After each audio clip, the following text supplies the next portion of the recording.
What's going on, guys? Hey, everybody. How are we doing? Can you hear me okay? If you can't hear me okay, let me know. Hey, Richard, how are you? Oh, good. You can hear us. Great. I've got a Yeti mic set up to this, and so I don't know how well that's going to do, but I wanted it to be better sound. It's kind of casual. Say hi to Gary. You remember Gary? I'm going to have to remember to look into that thing right there. So for everybody who's here, the reason that we're doing this on YouTube this year instead of on Skype is because Skype only allows for 25 people, and Skype also crashes a lot, and we didn't want that to happen. So we've got we didn't want stuttering. Right, exactly. So we just wanted to open this up, and Melinda's going to be down in a minute. She had to do some extra stuff. She's going to be bringing a mystery box, a Christmas gift, yes. I believe. So that's going to be fun. That someone sent to the channel. But in the meantime, I'm looking at the chat window right here. So if anybody wants to bring up a topic or chat about something or ask a question, this is just a very casual, non-official live stream, for all of us who are just hanging out on Christmas Day. And, maybe you don't have friends and family with you. Maybe you do and you want to get away from them. Either way. Or maybe you want to share this with them. Yeah, come in. So Melinda's here. Let's see. So we've got... Hi, everybody. Hi.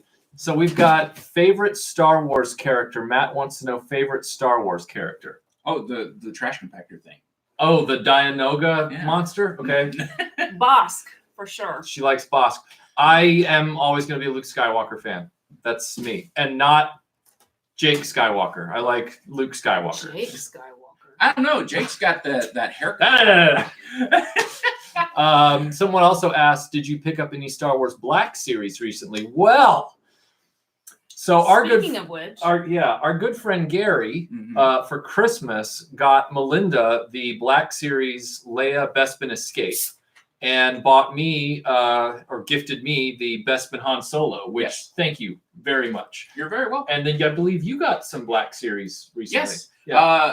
A certain YouTube channel gave me a 3-pack of Jyn Erso, a Death Trooper, and the one you wanted. The one I wanted, whose name now escapes me. Cassian. Thank you. I knew it started with a C. With the brown jacket. Yes. Cassian in the brown jacket. Yes. Because, I always think of him as Hoth. Yes. Cassian, because that parka is so very it's Hoth. very Hoth. On Hoth. But that's why I thought it's nice, but it's like I wanted him in, not Hoth gear. Right. The almost Bespin gear. Yes. Except in brown. Mm-hmm. Someone here asked... I've got the questions here, by the way. That's what I'm doing. I'm not just playing a game on my phone. This is all, by the way, we turned off Super Chat and ads for this because there is no reason at Christmas for anybody to be, businessing on Christmas. So we're going to try and keep up with the questions as much as we can.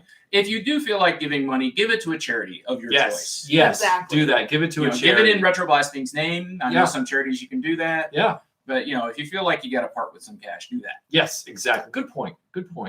Someone asked if I have a film degree. Yeah. Oh, sorry. Go ahead. That's literally what I was going to say. sorry. Sorry.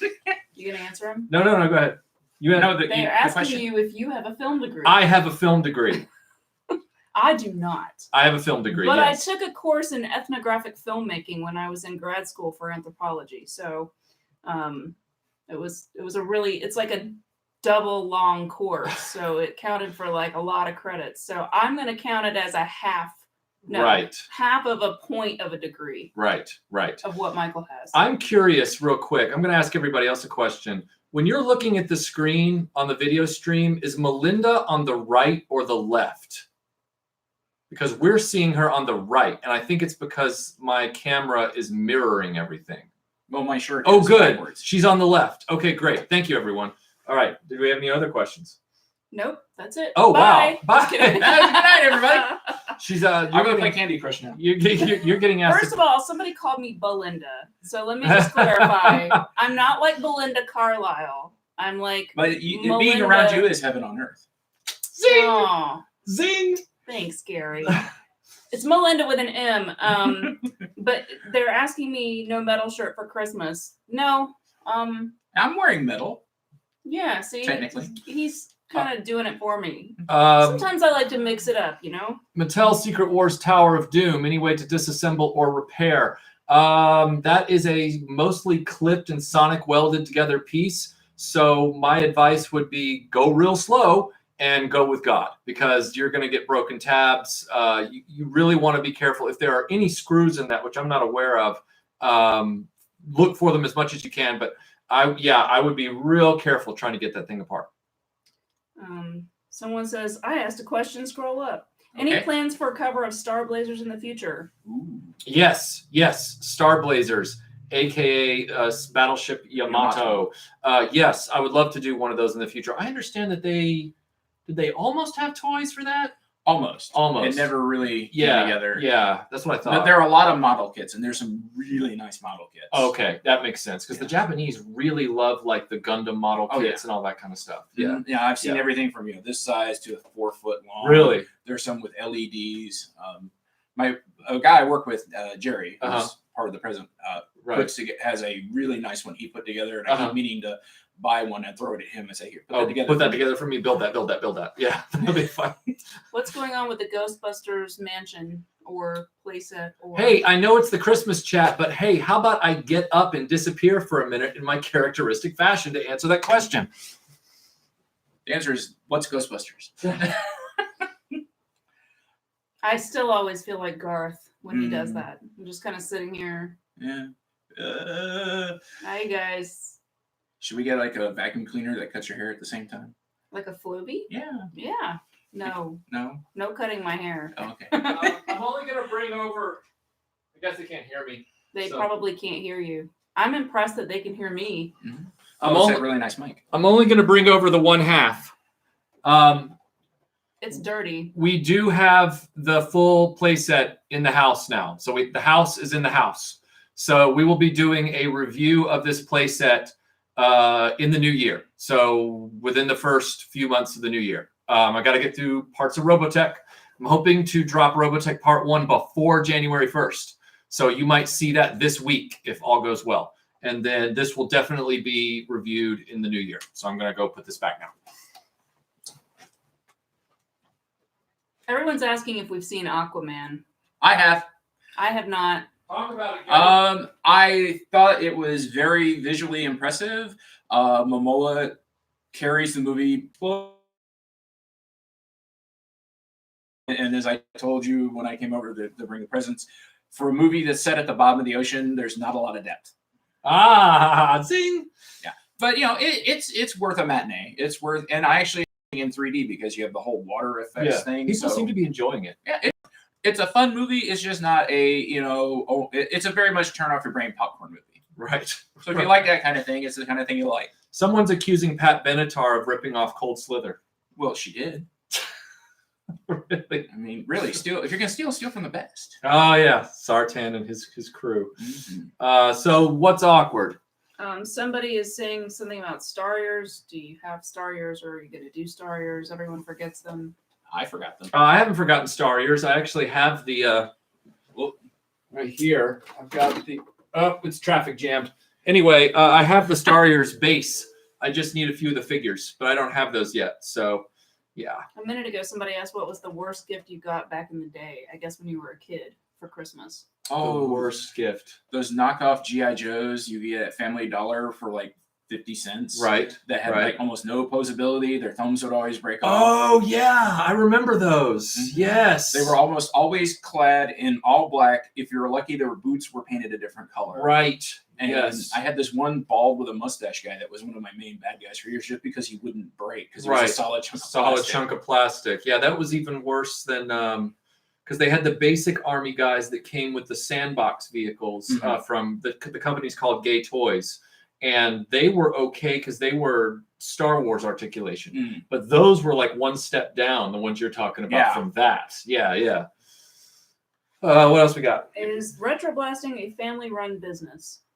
Yeah, I would say so. I mean, we all consider ourselves family. I mean, Tim and Aaron and Melinda, myself, Tim Ward, the classics track I mean, is I an guess I extension would of the say as family. opposed to what? I mean, Well, yes. we're not a corporation. No, No. No, unless you are incorporated for tax reasons. Well, I mean, we do protect. we have an LLC, so There you it's go. not we an have, incorporation. We have an it's LLC. It's a partnership. But yeah, it's let's see. Does Retroblasting have any love for KO Transformers? Well, I have the third parties that we showed in the Transformers live stream. I've got things from Bad Cube and stuff like that that are really good. I don't know if those are technically knockoffs. They're well. There are a lot of knockoffs. Yeah, there are a lot of knockoffs, but I mean those are so well done, and they're not aped off of original molds. They're original designs. So I mean, in that sense, yes. Sorry. Why are you sorry? Oh, sorry, I didn't know if you're going to ask me a question. I'm sorry. I'm scrolling through people telling me that the worst gift they got was socks. And Oh, okay, yeah. If you're talking non-toys, then yeah. If you're a kid, clothing's about. My worst gift ever was pants in a bag.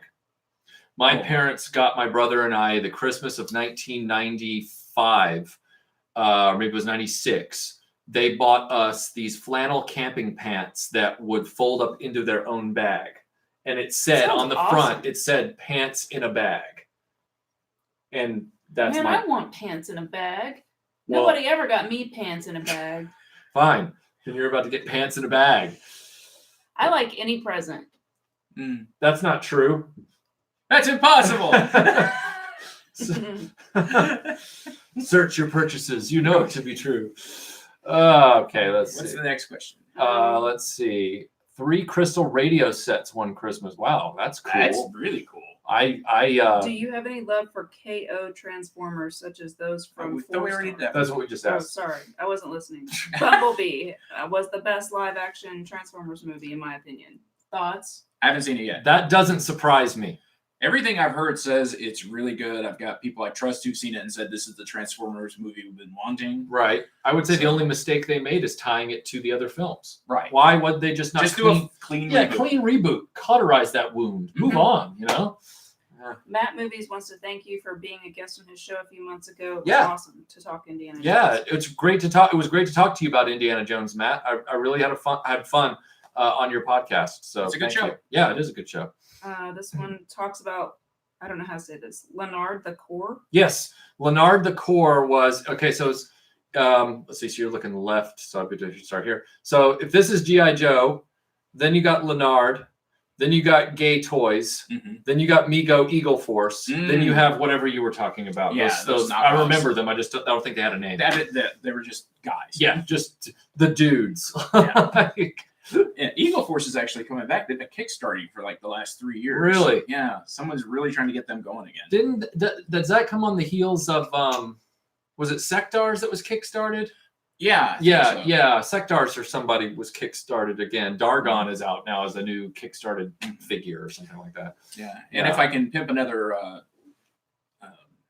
podcast, Needless Things did an interview with the guy behind Sectars for DragonCon. Right. And so if you want to know more about Sectars, go check that out. Right. Now, someone just asked if we were going to get Eternia. If you saw the flag video that just dropped yesterday, I did shots fired at Eternia, I won't lie. But it is an ambition to eventually review that playset because Melinda keeps hounding me about it because she's like, if we're going to get a playset, we need to get Eternia, because it's good.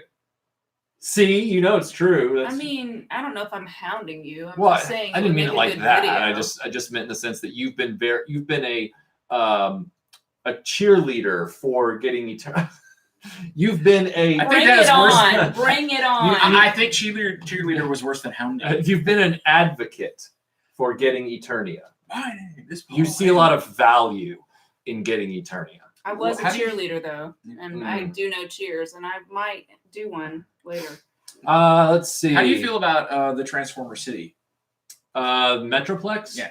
The super big one or Yeah. Fortress Maximus? Fortress Maximus. Oh, I've seen the new one in person. Mhm. Andy brought it over. It's pretty cool. Like I'm like, wow, they finally made it like a legit transforming city. Mhm. Because before it was like Fortress Maximus back then was still big enough, but Metroplex was weak sauce. Like it was like, this is a city for the cars he comes with, but it's Right. not for They're always out. But the new Metroplex and the new Fortress Maximus, I thought were really cool. Did you like them?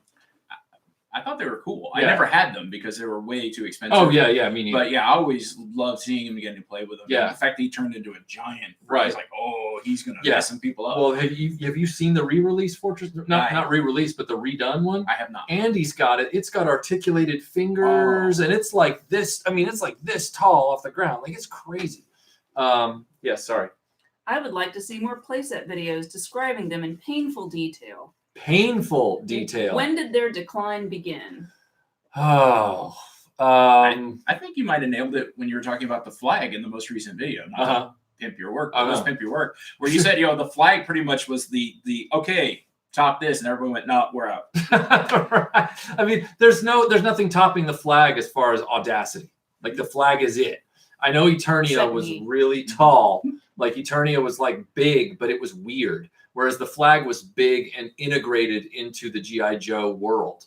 So what you're saying is you should be, if you're going to be big, you should be more mainstream and not weird. No, not mainstream, but you should make sense with the rest of the toy line. Like Eternia was just like somebody took some recreational drugs before they went to the drafting table, and they're like, "Yeah, I'll do Eternia. It's gonna be great," And it didn't look like anything from the show or the mini comics or anything. It was just this monorail. Like it was just this weird.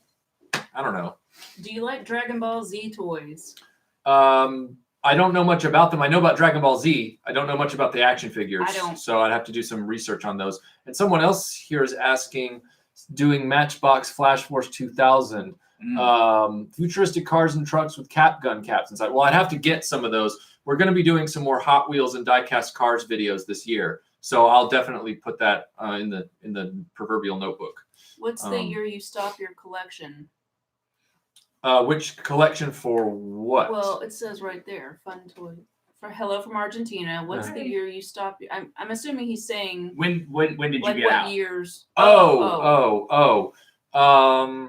Which, Either do you that have do you have a point at which you Right. stop considering things vintage? I mean, No. on the channel we have a cutoff Right. of things that we talk about, generally speaking. Generally, but like for example, Batman the Animated Series, while it started before our cutoff, it ended long after. So when I do Batman this year, it's going to be going well into the late 90s with all the characters, because like Ventriloquist didn't even show up until like 2000. Like, so I have him. So I'm going to talk about him as well as part of the Kenner Hasbro line. So we play a little fast and loose on the bookends if it makes sense. Like one day I want to do Mego Planet of the Apes. Well, that's well before Jaws. Yeah. So I'm okay with that though, because it's Planet of the Apes. Yeah. So I'll do that. Yeah. So there's a guy that I've seen a million times, and I don't know how to say his name, so I call him Kiki Kiki. He We're friends says, on Facebook. he said, I would like to see you tackle Adventure People. I'm going to be tackling Adventure People. I just got a whole new round of Adventure People stuff that was in the unboxing live stream that we did a few months ago. So I'm trying to ramp up a few final pieces, and then I'm going to do it. I've got the parachute guys now, and I've got the X-ray people, and I've got the space shuttle. So I'm close to being able to do Adventure People. I can't wait. I had a lot of fun playing with them as a 5 and 6 year old. Uh-huh. I also had the Weeble Wobble Haunted House. Yes. So yes. my I Adventure really People. want to do Weebles. I actually want to do something with that, but I would have to acquire them. But they were some of my first toys that I Yeah, had. I love those things. I and, love them too. and the ghost that would glow in the dark. Right. Right. His face rubbed off, unfortunately. Do you remember the Fisher Price Little People, not Weeble People, but Little People Castle that had like the moat with the escape grate at the bottom, and you could like fall through. I used to use that with Star Wars figures, but I had to go to a friend's house to play with it because I never had it. Yeah. Do we have the legendary Starbird ship in our collection? I do not have that, but I grew up next to one. My next door neighbor had the Starbird, and it was cool. Was that the one that broke into 3? Yeah, I had Yes. It didn't carry any figures, No. which was like, why did that. they? But the head popped off, and then it had that round. Yes, the turret thing on the top. I love that. Yeah, I played great. with that thing until the only thing I had left was that little ball gun. Yes, yeah, that was a great toy. Who's laughing? What's going on? Just Kickley. Kickley? Kick. Okay. Kickley. Okay. Kickley? Kickley. Okay. Thank you for clearing that up. It answered a question. Somebody mentioned Star Blazers. I don't think I've ever seen any real toy effort for Mhm. Gotchaman or G-Force. Right. There are some modern Gotcha Yes, figures right. that are really nice, but they're Hot Toys prices. Oh so man, yeah. And I know that they were like, for example, certain Japanese shows that got ported over here, they intended to have toys and it never crossed the finish line. Like, I don't know if it was Gatchaman or Star Blazers. One of those almost had toys. Same with Mighty Orbots. It almost had toys from They're- Japan, and They're then asking about what? Just let. Sorry, keep talking. okay. Or just stop talking awkwardly. Whatever. Let's see what else we got The here. Galaxy Rangers. That's what it was. Oh. I don't have want. They're asking if you Right. remember the Galaxy Oh Rangers. no, I remember them. I have the DVD sets.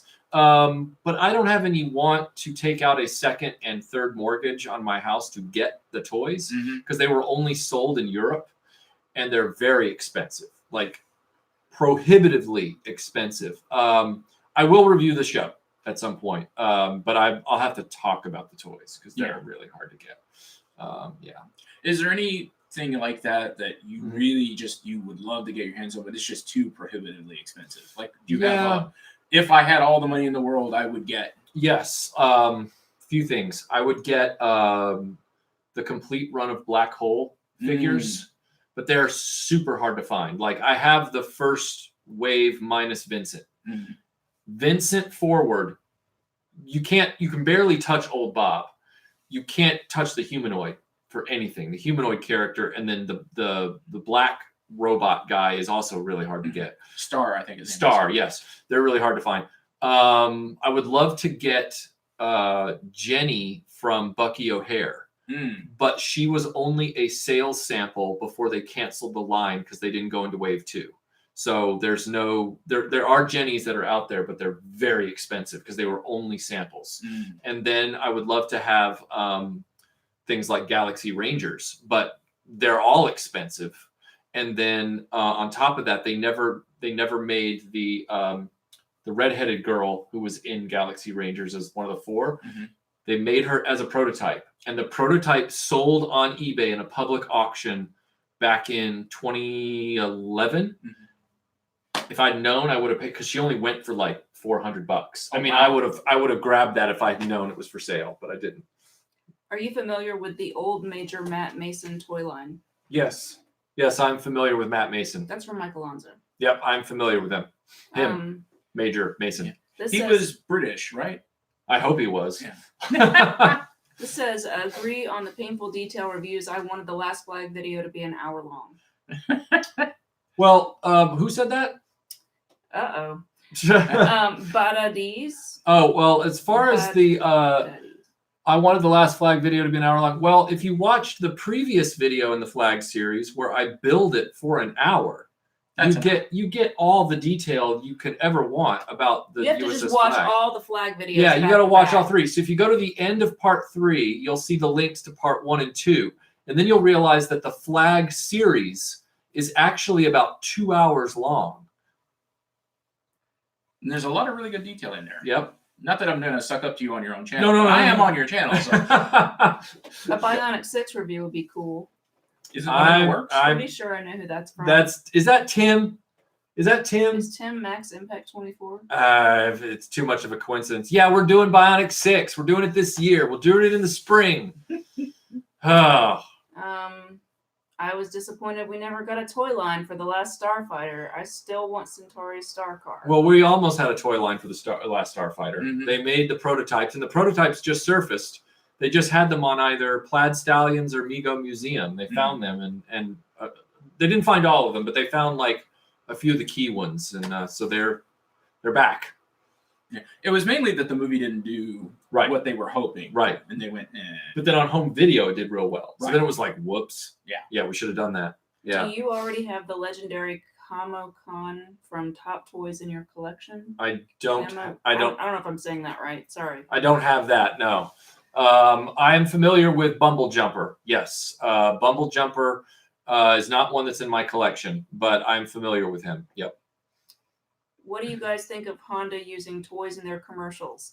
Yes, can we talk about that for a minute? It's a little creepy. It's a little or a lot pandery. Well, it's definitely that. I mean, it's like so overt that they're just like, hey, we don't even care. We're not trying to disguise it. It's just like ramming it down your throat.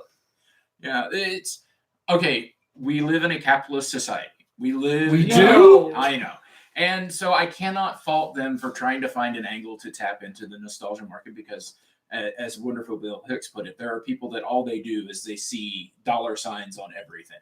Right. And how do we get that market? How do we get that market? How do we get that market? I just feel like it was lazy. It was very lazy. Although like- I have to say it was an interesting selection that they used because It is, but I go, the $6 Million Man's almost a little, I loved the show as a kid, but I think that's a little too old for the market they're trying to go for. maybe. Whereas the Teenage Mutant Ninja Turtle kids are all in their And the about Care 20s and Bears. 30s, and they're in the But by the way, his name was Will, not Tim. Oh. Hi, Will. Sorry, Hi, Will. Will. We thought that was a friend of ours named Tim who's been harassing me about Bionic 6 forever. Yeah. Sorry, go ahead. Yeah, but the commercials themselves aren't terrible. They're just not good. Right. I really saw one the other day and it kind of blew my mind because it was like, remember how excited you were when you opened us on Christmas morning? Want to feel that again? Then get the new Honda minivan. It comes with us in the trunk. It's like, guys, I know that almost everyone in the universe has seemingly accepted that minivans are somehow cool. I don't know why, not. but they're not. But if you're an 80s But they're kid- useful. they're useful for sure. Right. But I mean, you're never going to feel about, if you are an 80s kid, I have a hard time believing that you're going to feel about a minivan or an SUV, which is a minivan, the same way that you would feel about an awesome sports car, which Now- would be much more close to the way you feel about like a Transformer or a Ninja Turtle or something like that, Well, in my opinion. Well, I have a friend, hi Chase, who bought a Dodge Charger he found because it looks just like the Matchbox car Right. that he had when he was a kid, and just Yeah. the one that they did based as the General Lee of Dukes Uh-huh. of Hazzard. So of course he's General Lee'd it. He's got the numbers on the course, side. he's got right. but he was just like, he fully admits 90% of the reason he bought it is it's my Matchbox car. Right. Well, I mean, He was I like- have a Challenger, and it's like it's because it's an awesome looking car, and there are very few of them left that are being made because everything looks like a mom car. Alexander, there was almost a toy line for the Dark Crystal in the 80s, but it was not produced, unfortunately, just prototypes. And they've since done a tribute toy line to the Dark Crystal that was sold 2 or 3 years ago, and in specific pieces. So if you go looking for that, you'll find it. Yeah, the big crab thing. I Yes. saw that in Toys R Us a few The times. Gartham. Yeah, the Gartham. Yeah. And it looked nice. Yeah, and they also apparently at some New York Comic-Con did the Landstrider, Mhm. which you can get as well. Now with the new Netflix series that's about to drop, I'm sure we're going to get some So, toys. yeah, some retro, classic plus new. Yeah, probably. When are we going to be able to collect retro blasting points to cut out and be able to redeem? I have thought about something similar along those lines. If Marvel wouldn't dust off their lawsuit papers and sue me, I would love to have a retro blasting no prize where somebody points out an incongruity in the, maybe like somebody figures out that I say something contradictory about Broken Vader's background Mm. that doesn't jive with the previous video. And then they call me out and then I send them a no prize in the mail, like a little postcard. But yeah, I'm sure that even though they don't do that anymore, they'd be like, hey, that's our intellectual property. Mike Alonso says, sorry, Major Matt Mason was not British. Oh, okay. Oh, well, that's okay. Thundar question for me. Would I want a remake? If so, animated or live action? Probably not, just because I know they'd screw it up. I have yet to see any remake of anything that I like. Wow. Maybe one or two, but none of them are coming to my mind at this time. Can you think of any remakes that I liked? No. Okay. Tough words. Yeah. Compelling and rich. Although if you are a fan of Thundar and John Carter, a friend of mine, Van Allen Plexico, wrote a book of short stories called Blackthorn, Thunder on Mars, which is Mhm. very much taking the two properties and mashing them together. Right. And it's a lot of fun. Wasn't there also a Super Nintendo game called Blackthorn? Maybe. Now, a video game of Thundar might be fun. Oh yeah. Yeah. Like that, I feel like I could get behind. I don't know why, but Because who doesn't want to run around with a sun sword? I mean, I know, right? if you could play as Ukla or Oh. Ariel or Thundar, and you could run around, and they had like the whole world is destroyed, and it's sort of like the Spider-Man game, but it's like the whole United States, and there's like major cities with like destroyed Mhm. places. That would be Or awesome. they do it like GTA 5 where you can flip between the protagonists. Yeah, Oh yeah. Let's- Rockstar, get on that. somebody do it. That I would will be- buy it. that would be I will cool. promote that. That would be cool. Okay. GTA six-legged horse. Right. Right. Yes. Did the return of okay. Did the Return to the Planet of the Apes animated series have toy spin-offs? Well, I know that the television show had Mego inspired action. The live action television show did, but I don't think the animated one. I seem to remember a Planet of the Apes Jeep. You might be right. You might. Yeah, there was a. I know there was a war wagon, Yeah. right? That's Something hard to like say. that. Yeah, but I wouldn't be surprised Mhm. if there was. I wouldn't be surprised. Was there a toy line for the Dark Crystal? I already answered that How? because I did it like a second ago. It was fast. I wasn't listening. Yeah. Just keep sitting in silence. It's Okay. fine. So let's see. I'm gonna look over Are here. you looking forward to the new Dark Crystal? I'm cautiously optimistic because No. they look. I hate everything. the images look super creepy, Mhm. and I'm like, I know some people find the original Dark Crystal creepy, Oh, It is yeah. creepy. but I'm looking at the new one going, wow, those are creepy. So I mean, maybe that'll work in its favor. Maybe. I'll watch it. Mhm. It's the Henson Company, and they're using puppets, so I'll watch it. Right. But we'll just have to see how it all plays out. I'm gonna go to the bottom now. Favorite G1 Transformers episode or episodes? Probably the introduction of the Dinobots, just because I'm Uh-huh. a huge Dinobot guy. Yeah, I like the introduction of Grimlock and the Dinobots. I also love the opening miniseries for all of its Oh. flaws. It's good. Yeah, It's a yeah. solid sci-fi plot. Yeah, yeah. There's no one standalone episode though. Like when people ask me that question about G.I. Joe, Mhm. I can always say, well, there's this episode called I think it's called not Jungle Hunt. That was the Atari game, but it's called Jungle something. It's Jungle. It's called like Jungle Face. no, but it's a really really solid episode that was written by Paul Dini, and it feels very. It's Rakondo and Duke and Snake Eyes and Scarlet, and they're going through the jungle and the rivers looking for the Cobra Fortress, and it's very grounded. Like but it's trapped, and it's really cool. Well, with Transformers, I've never found a single episode where I can just rattle it off like that. You know, I'm like, oh, this one episode though, great. I haven't found that one. So Someone's asking if I did not like the Netflix Voltron? Voltron remake. No, I did not. Can you tell us why? I didn't like the animation style. Mhm. Number one, so that was hard to get past. I felt like it was. If I'm trying to remember it. I know that we watched it, Mhm. and it just felt very perky, Mm. right, and like kid-y. right. And I guess for me, as someone who likes Go Lion, Hmm. which is clearly not made for children, I mean, I'm not looking at it as a parent. Right. So, I mean, you have to remember, I'm not looking at this as I want to find a cool show that's like something I watched when I was a kid that my kids can watch. I'm literally just watching it as an adult going, that's lame. Right. So I'm probably not the best gauge for some of you who have kids. There's nothing wrong with that. I'm just saying I have a different need in my entertainment. So I'm looking for something that's going to be a little bit closer to Mhm. Go Lion for it to, and it would have to be Japanese. Yeah. To be that. Yeah, and you also have very specific things you like, and there seem to be it's things like that you don't. 2% of things. Right. Right. So and it's not because I'm trying to be difficult. I don't know. Happy Christmas to the UK. Thank you, Bigaron, for the question.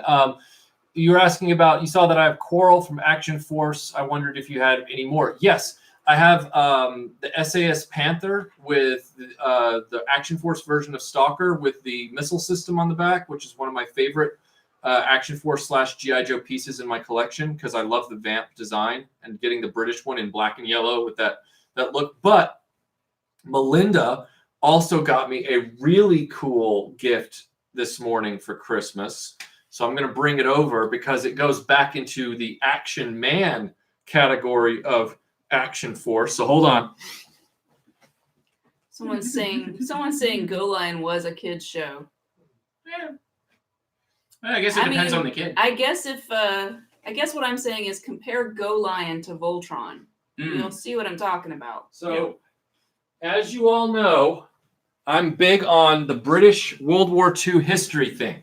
Yes. So Melinda found me the official re-release of the Action Man accessory set for Escape from Colditz, which, if you've ever followed me on social media, you'll know that Colditz is one of my favorite television shows of all time. And so this was like a real holy grail for me. And just having this set, so that the Brits can escape from, the German castle, huge. So what comes in it? It comes with the... Let's do an unboxing. It comes with the guardhouse. And so this whole guardhouse is cardboard with the big arm that comes up and down. And then it also comes with uniforms for both the British prisoner with all of his escape gear, like his first aid kit, his tea mug, all that stuff. And then it comes with another uniform so that you can have a guard in the guardhouse. So you have to get 2 action men, like G.I. Joe dolls, and then you redress them in these uniforms. And then, it's really cool. And then this guy comes with this cool suitcase thing. And when you open it up, it's got his like, if he gets in a bind, his escape pistol, like where he can pull it out and put it together. And so it's really sweet. Yeah. So. I also have to point out the reason you're holding it the way you are is because YouTube will smack you around because they've gotten very touchy about certain iconography from World War II. Right. Listen, I was a little worried about it myself because I had someone working in my bedroom, like working on something, and that was hidden in my closet, and I was so scared that they were just going to see the corner of it and see this giant swastika and think that I'm some sort of, like, pun intended, closet Nazi or something. And I was like, seriously, it's not. This like is a British toy from the 70s that is about, escaping, about fighting the Nazis and escaping from the castle. And so this is a British product. Yes. Surprisingly difficult to do a video about or anything like that without, let's see. What's the Action Man equivalent of Cobra Commander? Do they have one? Yeah, they have some characters that they repainted. So like Destro is called something like, and don't beat me up for this because I'm not a scholar on this yet, but there's like one guy that's been repainted as like, what happened? He said, I did not see that coming. Well done. Hey, I ended up in Facebook jail for 24 hours for making that joke with a picture of Adolf. Oh, really? Yeah. Oh. That's funny. Red Laser is one. And then there's another guy called something like Red Shadows or something like that. Or maybe that's a vehicle. I can't remember. But they've got like Destro with a red shirt on underneath with a skull and crossbones painted on him. Yeah, because really, it's kind of a bad idea for you to be a frontline soldier wearing a V-neck going, shoot here. Yeah. But he does, because he doesn't care. He's fearless. Yeah. Got the Ultimate Guide to Vintage Star Wars book by Mark Belomo. Do you recommend any other action figure books? I mean, it's funny. I used to buy action figure collector guides in the 90s. And I found that even back then, before eBay, right as you bought one, it was the values were out of print. So it was better to buy the Tomart magazine that would come out every month. Well, now we don't have magazines like that anymore because the market won't support them. So what were you going to say? Well, he might be more asking about a book about action figures and collecting. That would be much more interesting. Yeah, like a reference. There are some reference guides. I can't speak for that, but I can say I've got several for My Little Ponies because obviously if you're talking vintage, the actual, not a price guide, but the figures themselves and what they came with will not change. Right. So, I mean, you can at least have a full listings of, like, I've got one for, like, all of the original G1 My Little Ponies, and then I've got another one for all the Nirvana ponies, which is, like, all the outside U.S. ponies. So it's a guide so that I can go, this, if I want all of like Wave 2 Pegasus ponies or whatever, I can find all of those and then go out and look for those on eBay or whatever.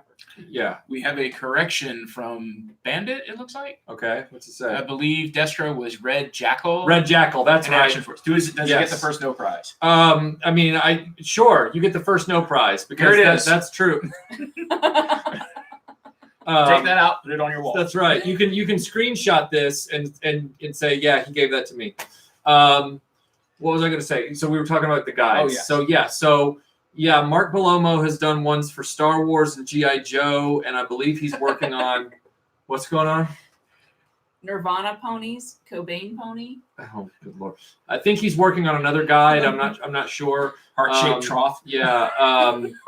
But as far as the guides go, I'm sure if you went on like Amazon somewhere and you looked up his books, they would have some recommendations for some other books. I don't know much about them. I tend to do my own research. So you're going to write a book. Well, yeah. I would say you would want to do almost a website Yeah. reference, because that way you could kind of keep things Current. constantly current. Right. I feel like it's almost like encyclopedias are somewhat obsolete now, and you almost have to use the interwebs because information is constantly coming out about stuff. Right. Like let's talk about Wonder Bread He-Man and that whole thing. When I was researching it for our panel at DragonCon this past year, there was some newer research that had come out since the last time we talked about Wonder Bread He-Man that sort of talked about what they actually thought it was, that there was never a Wonder Bread promotion, but it was an actual figure and it wasn't like a fake or whatever, which for years people said it was a fake. So that all just came out within the last couple years, and it, so information on rare stuff can change. Right. Bellomo did a Transformers one as well. Yeah, he seems to be the starting point for toy guides. So if you already know about him, I would start there and then branch out.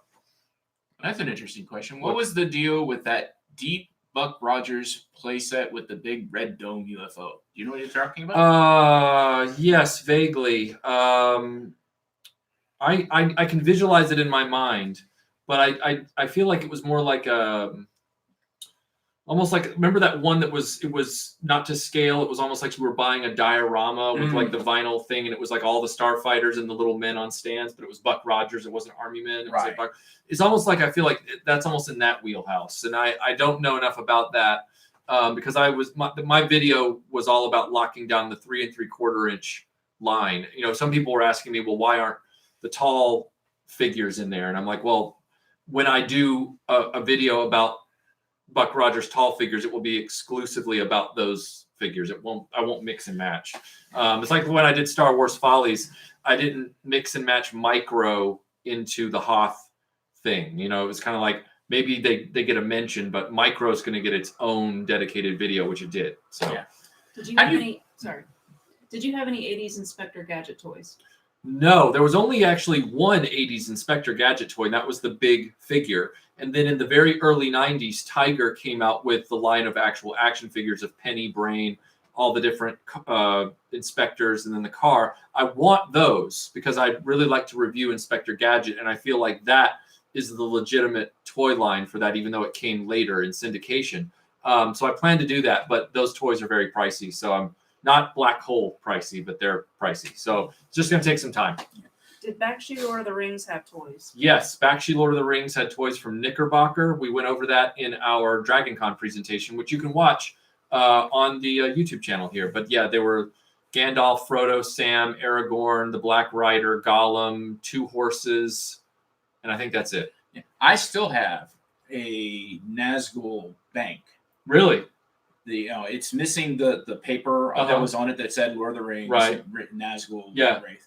And for the longest time, I thought that the green bit was its actual face. I'm like, why does it have a big face? And it took me a while as a kid to go, oh wait, no, that's just his helmet. Oh, interesting. But I've held onto that thing since my aunt gave it to me. Yeah, it's from the Bakshi film. Mm-hmm. Wow, you might have a gem there. I might. Yeah, that's cool. What else we got here? I do not have any Ulysses 31 toys in my collection, Do you have a Spock helmet? I do not have the Spock helmet. I would love to have that Spock. You would? I'm the just because it's hilarious. Well, if I find you one, it's going your way. Okay. Let's Just see. because every time I see it, it makes me laugh. Because that big siren on the top. Yeah, and and the- because it was so obviously they're just slapping Star Trek Right. on anything just yeah, to get the it's boy like out. the Star Wars vans, the Yes. motorized vans. Like, what was that? Yeah. Oh, there's a disappointing toy as a kid. A Star Wars toy. My aunt got Uh-huh. me the Land Speeder that was Uh-huh. supposed to be an RC, but it was one of those with the cord. Yes. It would not work out of the box. It just would not work. I'm not surprised. So my aunt actually took it back Uh huh. and got me the TIE Fighter. Nice. So a bad toy became a good toy. You leveled up on Yes. that one. Yeah. So Fox Mulder says that we did a great job with our Uh huh. studio down here. Was there anything that we wanted to do that we were unable to accomplish, or any plans for the future on? No Elizabeth The area. Sladen.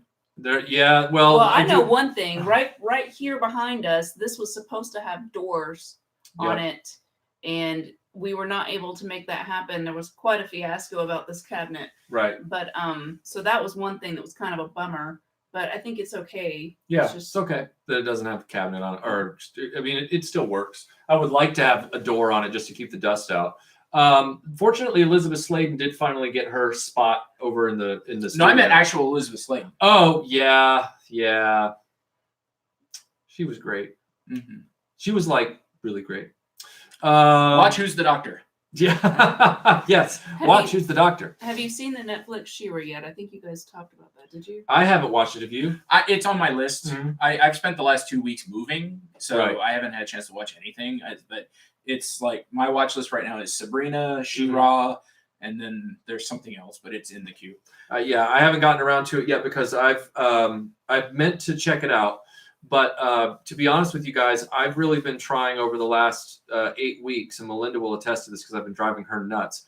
I've been trying to execute on a video production schedule before the end of the year and get certain videos done, and now I'm one away from completing my goal, which is Robotech Part 1, and we've already got footage in the can for that, so I'm almost there. Like, if I can do this before December 31, I will have completed my production schedule. So I'm really excited about that. So that's what I've been focused on.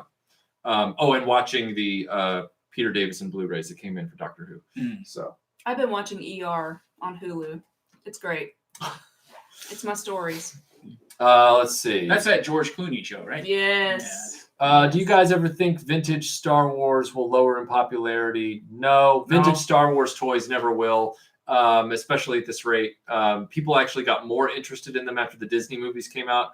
Take that for what you will. You can draw. That's a whole other show. You can draw conclusions in either direction about that being the case. Some people would say it's because those movies whipped up nostalgia. Other people would say it's because we ran screaming to the past. Either way, Why not both? why not both? Why right. not both? Star Wars Vintage isn't going anywhere. I feel like it's going to be one of the few toy lines. I feel like it and Transformers are the two toy lines that will transcend generational drop off. So like, Well, they already have. in a way. yeah. So like right now, we as adults have no interest in a Howdy Doody doll, right? Because it was very much a boomer thing. We don't care. I don't think I don't think my brother's kid is going to care about Wheeled Warriors. Right. Well, it kind of touches on something. If I could put in it. Yeah, go ahead. You can sit like touching on Howdy Doody. If Right. you put a modern 5-6-year-old kid in front of Howdy Doody, they might like Right. it, but they're not really going to get into it. Exactly. You throw original Star Wars at a 5-6-year-old kid, they're Right. Same gonna thing with hook right in, Transformers yeah. because it's been in front of them. You Mhm. know? Whereas there's been drop off with even He-Man has lost some ground, over the years. G.I. Joe is losing ground every day now because it's not out anymore. yeah. I mean, it's just, and that's it's a tragedy. It's like I would love to see G.I. Joe Mm-hmm. Right. do a comeback. Right. How well did Voltron do on Netflix? Yes, it was up for 5 or 7 series, whatever Mhm. it was, but did it really find a foothold in the marketplace? I don't know. Well, that in the marketplace right now is so fractured anyway. Right. Getting anything larger than a fraction Right. is Right. impressive. Yeah. Yes. You did get a Voltron toy this year, though. Do you want me to tell everybody what I got or show them what I got? It's up to you. Show them what you got, baby. He's I'll gonna be have- right back. So now that Michael's gone, Yes. we can talk smack about him. Yes. Wait a minute. We wait for him not to be here? I know it's a little less fun that way. Let's see if we can answer these questions. But think Buck Rogers, Flash Gordon, Star Wars is losing. Hmm. I don't know. It's still in the stores, but that's a topic for other people. Let's see. Yeah, that's a point I want to make. Weekly cereal, those vintage Star Wars figures are bulletproof as toys, which helps. Yes, that was another point I wanted to bring up. Is I think the other reason the vintage Star Wars figures aren't going anywhere is it kind of calls back to what I was saying, those other toys that would break or whatever, the knockoffs. Right. You can find a vintage Luke Skywalker, Mhm. in his with the Uh-huh. thing, and he's still pretty solid, painted pretty well, unless the kid was really rough with it. But Right. it's not like going out and finding hen's teeth. You can find Right. them. Even GI Joes are more brittle than Star Wars. Yeah. Like the old vintage GI Joes. So here is the Voltron that I got from Melinda for Christmas, the Lego one. So we'll be reviewing this as well here in the next month or two once we build it. I'm not really a Lego person I like Legos, but I don't collect them because if I did that, I really would get buried in everything because I just don't have the bandwidth for that. So yeah, we're going to be reviewing this because as Melinda pointed out to me this morning, it's a tradition for Retroblasting to review every major classic Voltron Lion release that comes Yes. out. So here we go. Go Lion. Go Lion! All right. So speaking of presents, you want to open your? Oh, okay. So we're opening this. All right. So this is from myself and Jerry, who you met. Okay. Jerry's a fellow I work with, Jerry Muru on Instagram. He's a toy customizer. Okay. He will be coming to the channel at some point. Yep, he will. And so he and I got this for the studio. Oh, okay. Wow. So we're opening a Christmas present right here on camera. Do you want to read the card? Do I have to know how to read? Yes, you have to know how to read. You're awesome. Thank you. Can I say that? Well, just bleep, I guess. Because it's sort of bleeped in text. Fraggle, yeah. If you listen to the podcast, you get that. Okay, so it says a sneaky gift to a channel that is a fun success for reasons that are no secret. And then I'm not going to say this because it might give away what it is.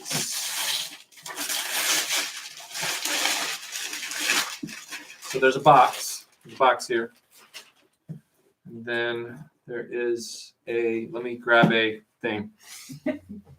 He normally has his knife on him. MacGyver style. But he didn't want to risk shanking me today. That's right. I couldn't find my knife, so I'm going to use this flat-headed screwdriver. That'll work. It's just matte Scotch tape. Yeah. Okay, that's 1, 2. Okay. Uh-oh. Got bags.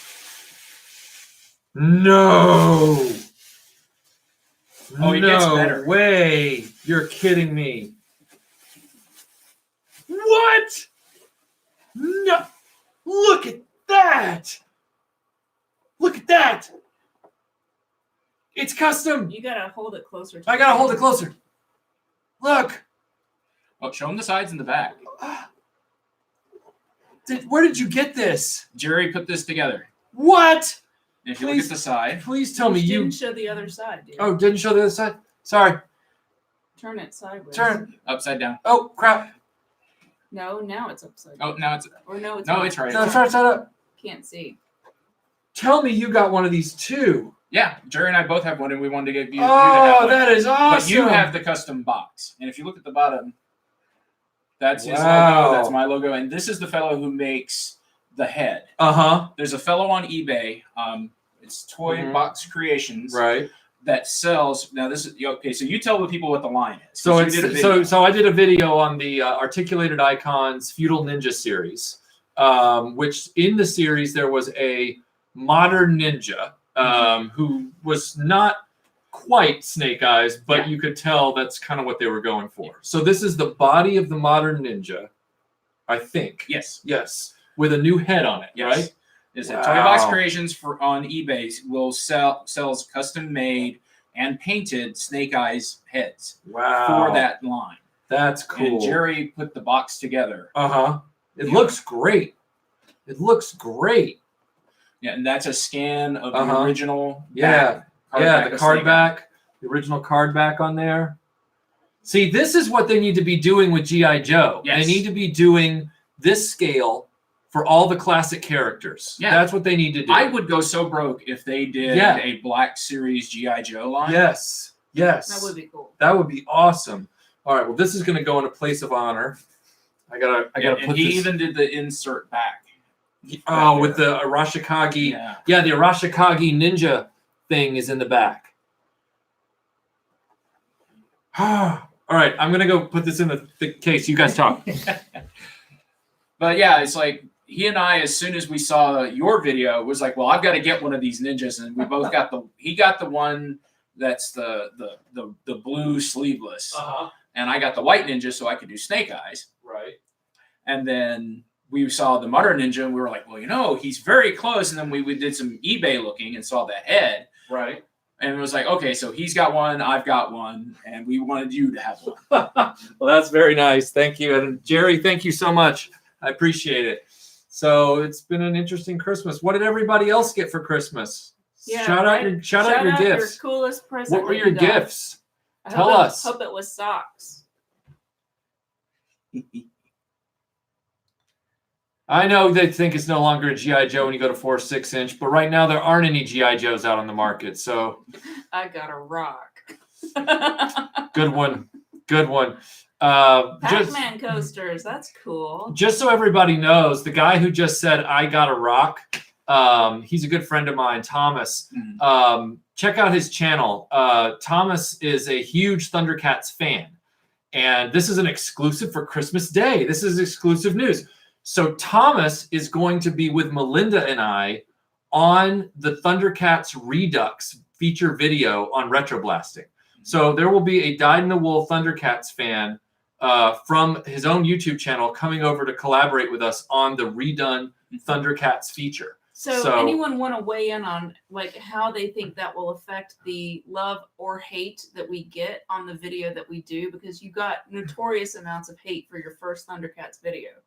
Well, this one though, I'm not going to change my own opinion, but we've learned a lot about, making content, and our production quality and all that Right. stuff. So I'm also coming at it with new stuff. So I've gotten a lot more of the merchandise as well. So it's going to be like and a few new surprises, except without a digital Jabba the Hutt. But it's going to be, and you, I believe, are making a cameo in Yes. that, but I don't want to give that away. So we're going to be doing a new Thundercats video here in the new year because I've really been upset about the fact that the original video has been gone, and I tried to bring it back. I can't. So we're going to be doing a new one with Lio Convoy. How do you pronounce that, Thomas? Lio Convoy's reviews. Yeah. So Yes. he's going to be with us on that, and we're looking forward to that. Fourth Doctor autographed 8x10 pic with K9, also signed by the actor. That's what you got for Christmas, Dale? Oh, nice. Well done. Well done. That's That's awesome. I also wanted to show this off. This is what Jerry did to my white ninja. Oh, see, that's sharp. That looks good. Yeah, that looks great. He's got the Cobra logo. Exactly. So see, the articulated ninjas can look pretty good as G.I. Joes.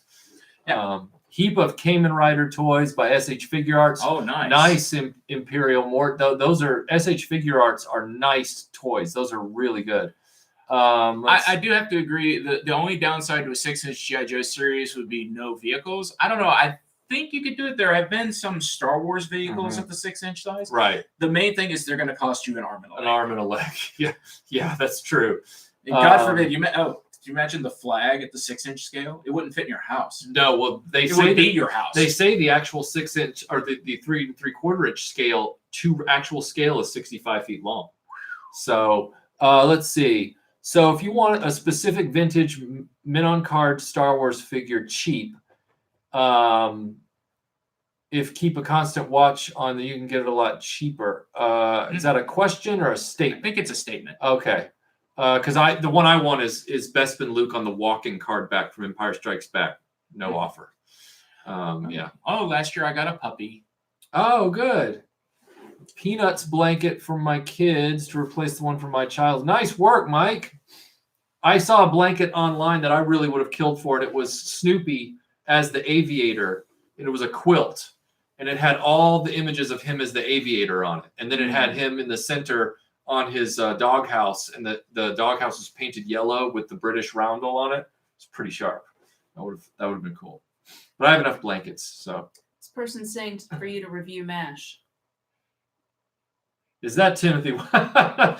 Oh no, that's Timothy Ward saying that he got a MASH playset for Christmas. Oh, Oh, I'm so sorry, Larry. Larry Zero lost my 80s Voltron in the fire with all my Transformers. so you're saying Invader 5 Dark but I found Lord a Cobra burnt- is Timothy Ward? No, Found a no. burnt Oh, wait. fused Huh? big yellow and black so line. Oh, review MASH. Yeah, we are working on a MASH review. I've got a few more pieces to collect for MASH, but we're getting there. I need the figures, actually. I have all the vehicles, but I need the figures, and I'm working on getting a playset for that as well. That playset's weird. Well, as a 9-year-old, there was nothing more I wanted than to reenact the Korean War I with know, Hawkeye right? and Pierce. Yeah. I did watch the show all the time, though. Yeah. Well, you Um, had to. No, actually, it came on in the afternoon, and I was just like mesmerized by it for some reason. I think because my dad was a helicopter pilot. So people want to know if you've seen the Jodie Whittaker Doctor Who. Yes, I have. I've seen the first 2 episodes. I have the others queued up on my Hulu account, I think. Is it Sling. Sling. On Sling. I haven't watched them yet, though, because I've been busy getting all these videos done, as you can attest, and you can attest. And so, but I will be watching the rest of it. I just haven't seen all of it yet. Yeah, so I'm looking forward to sitting down and watching those. And maybe I'll do that this week. Maybe I'll find Maybe. some time after I get Robotech done. Mhm. Of course, Robotech will take 4 days, probably. Wow. So that's depressing. Any recommendations? This guy says, I want to watch cop shows now. Hmm. Probably Dragnet. Does anyone have any recommendations? Rockford Files. Yes. You should watch Rockford Files. Yeah. Rockford Files is on Netflix, I think, right Mhm. now. And Yeah. it's really good because at the time it was hard edged. Right. Now it's not so much, but it is a wonderful thing to watch both as it's a really good show. James Gardner is charming as hell, Mhm. but it's also a really wild look at late 70s, early 80s Los Angeles. Yes. You know, it's one of those unintentional time capsules Mhm. because it was modern at the Yeah. time, but now you're like, oh, that's what it was like then. Yep. I enjoy Cagney and Lacey Oh, that's a good one. because I remember that from when I was a kid. Right. Hill Street Blues is another one like that where it's Mhm. like, you know. Yo, 3 bums sitting here. You Oh, talking? Columbo. Yes. Columbo. Yes, Columbo. For Always the love of Columbo. God, watch Columbo. Yes. Sorry. I guess Son Goku is talking about himself and his 2 friends, because I don't know what he's referring to. Let's see. Yes, Rockford Files does rule. You are welcome. I'm glad we can help you relive your childhood memories. Let's see. Will you ever do Young James Bond or Buzz Lightyear of Star Command? Buzz Lightyear's probably outside your window. I have 2 years. I did at one time own the original Buzz Lightyear. I had the original Buzz Lightyear and Woody, and I sold them to help fund the down payment on the DeLorean, which I think was a fair trade. Like it was part of that culling my stuff to raise the cash, you know. And but I did have the 2 originals at one point. So Starsky and Hutch, that's a nice. While we're on the subject, I guess you could also watch Chips. I was Does about it to have say, to I don't be think a- Chips holds up. It Does it doesn't. have to be a vintage one? Because I personally really enjoy The Closer. The Closer is good. I'm trying to think of some other modern cop shows. Law and Order, because you can't get away from it. There's like 5,000 episodes. I mean, I kind of go for more like murder investigations more than straight cop shows. I mean, Mhm. there's like Brooklyn Nine-Nine or whatever. Yeah, it's I've on never my seen list. That's a comedy, though, isn't it? Yeah. Yeah. It's a comedy. It's Still Terry a cop Crews. show, It's though. on my list, but I haven't Right. got to it yet. I'm I sure. want to see The Rookie, the new Nathan Fillion show. Looks I interesting. thought it Uh-huh. looked good too. Yeah. I hope Chips holds up. I haven't watched it since, so someone else is saying Chips is awesome. So I maybe mean, maybe it does It's hold up. awesome, but I don't know if it holds. I think I might It's agree. very 70s tastic. yeah. I've tried to watch a few episodes, and Uh-huh. if you can get past the 70s cheese, I think it's okay. For me, it's like it's too much of a flashback. More so than Starsky. See, I feel haven't like watched it's the Starsky. Oh, difference okay. between like Magnum PI, which holds up really well, versus Knight Rider, which doesn't hold up as well. Alexander, they did make Police Academy toys. They made them based on the cartoon in the late 80s with a play set and everything. So you want to go look for those, go be my guest. That's one of those weird. Why do you have a toy line toy? Yeah. Why do you have a cartoon for Police Oh Academy? yeah, Hunter. Sorry. Oh, Hunter was fun. Yeah, it was. I've heard that Hunter doesn't age well, though.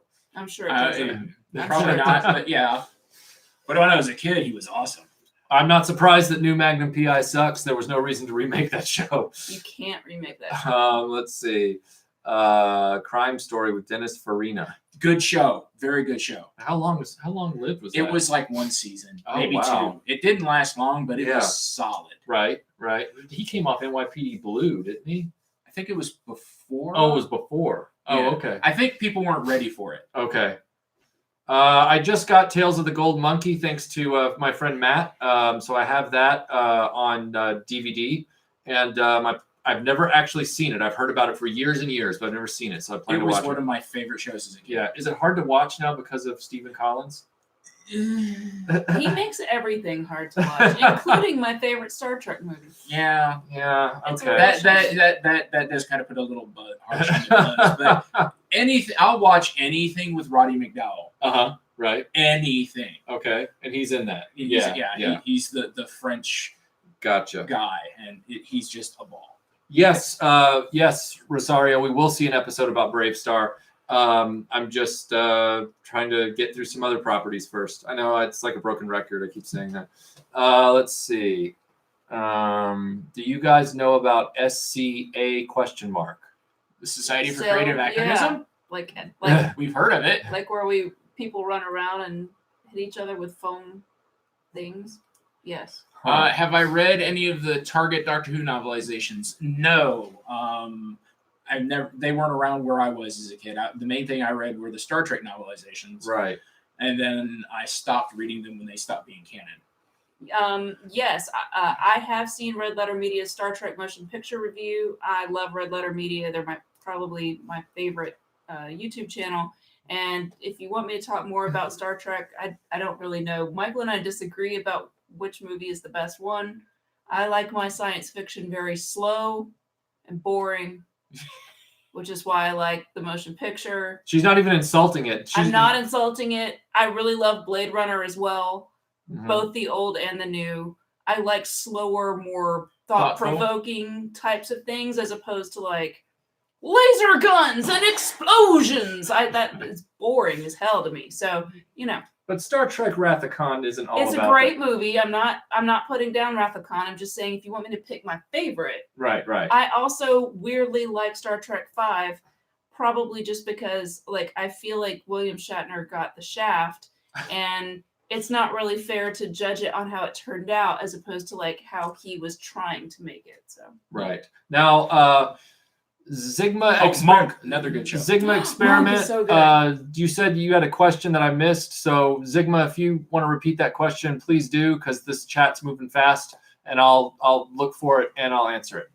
Let's see. I'm with you, Draw. I like Khan the best. I appreciate motion picture as well, but I do like Star Trek 2 the Yeah, best. for me it's Wrath, Galaxy Quest, and then 4. Wow. Okay. I would say it's, if you're going to go with that genre, I'd have to put No, the Orville in there because the Orville Well, is... the Orville hasn't had a movie yet. Yeah, but I'm I- going to count it as a movie, just like Okay. the whole... Well, you see, Galaxy Quest is a Star Trek No, I movie. know. They just No, I filed the know. numbers off. But the Orville is good. Yeah. I'm not sure about War Planet's toys, Dustin. I'm not sure about those. Let's see.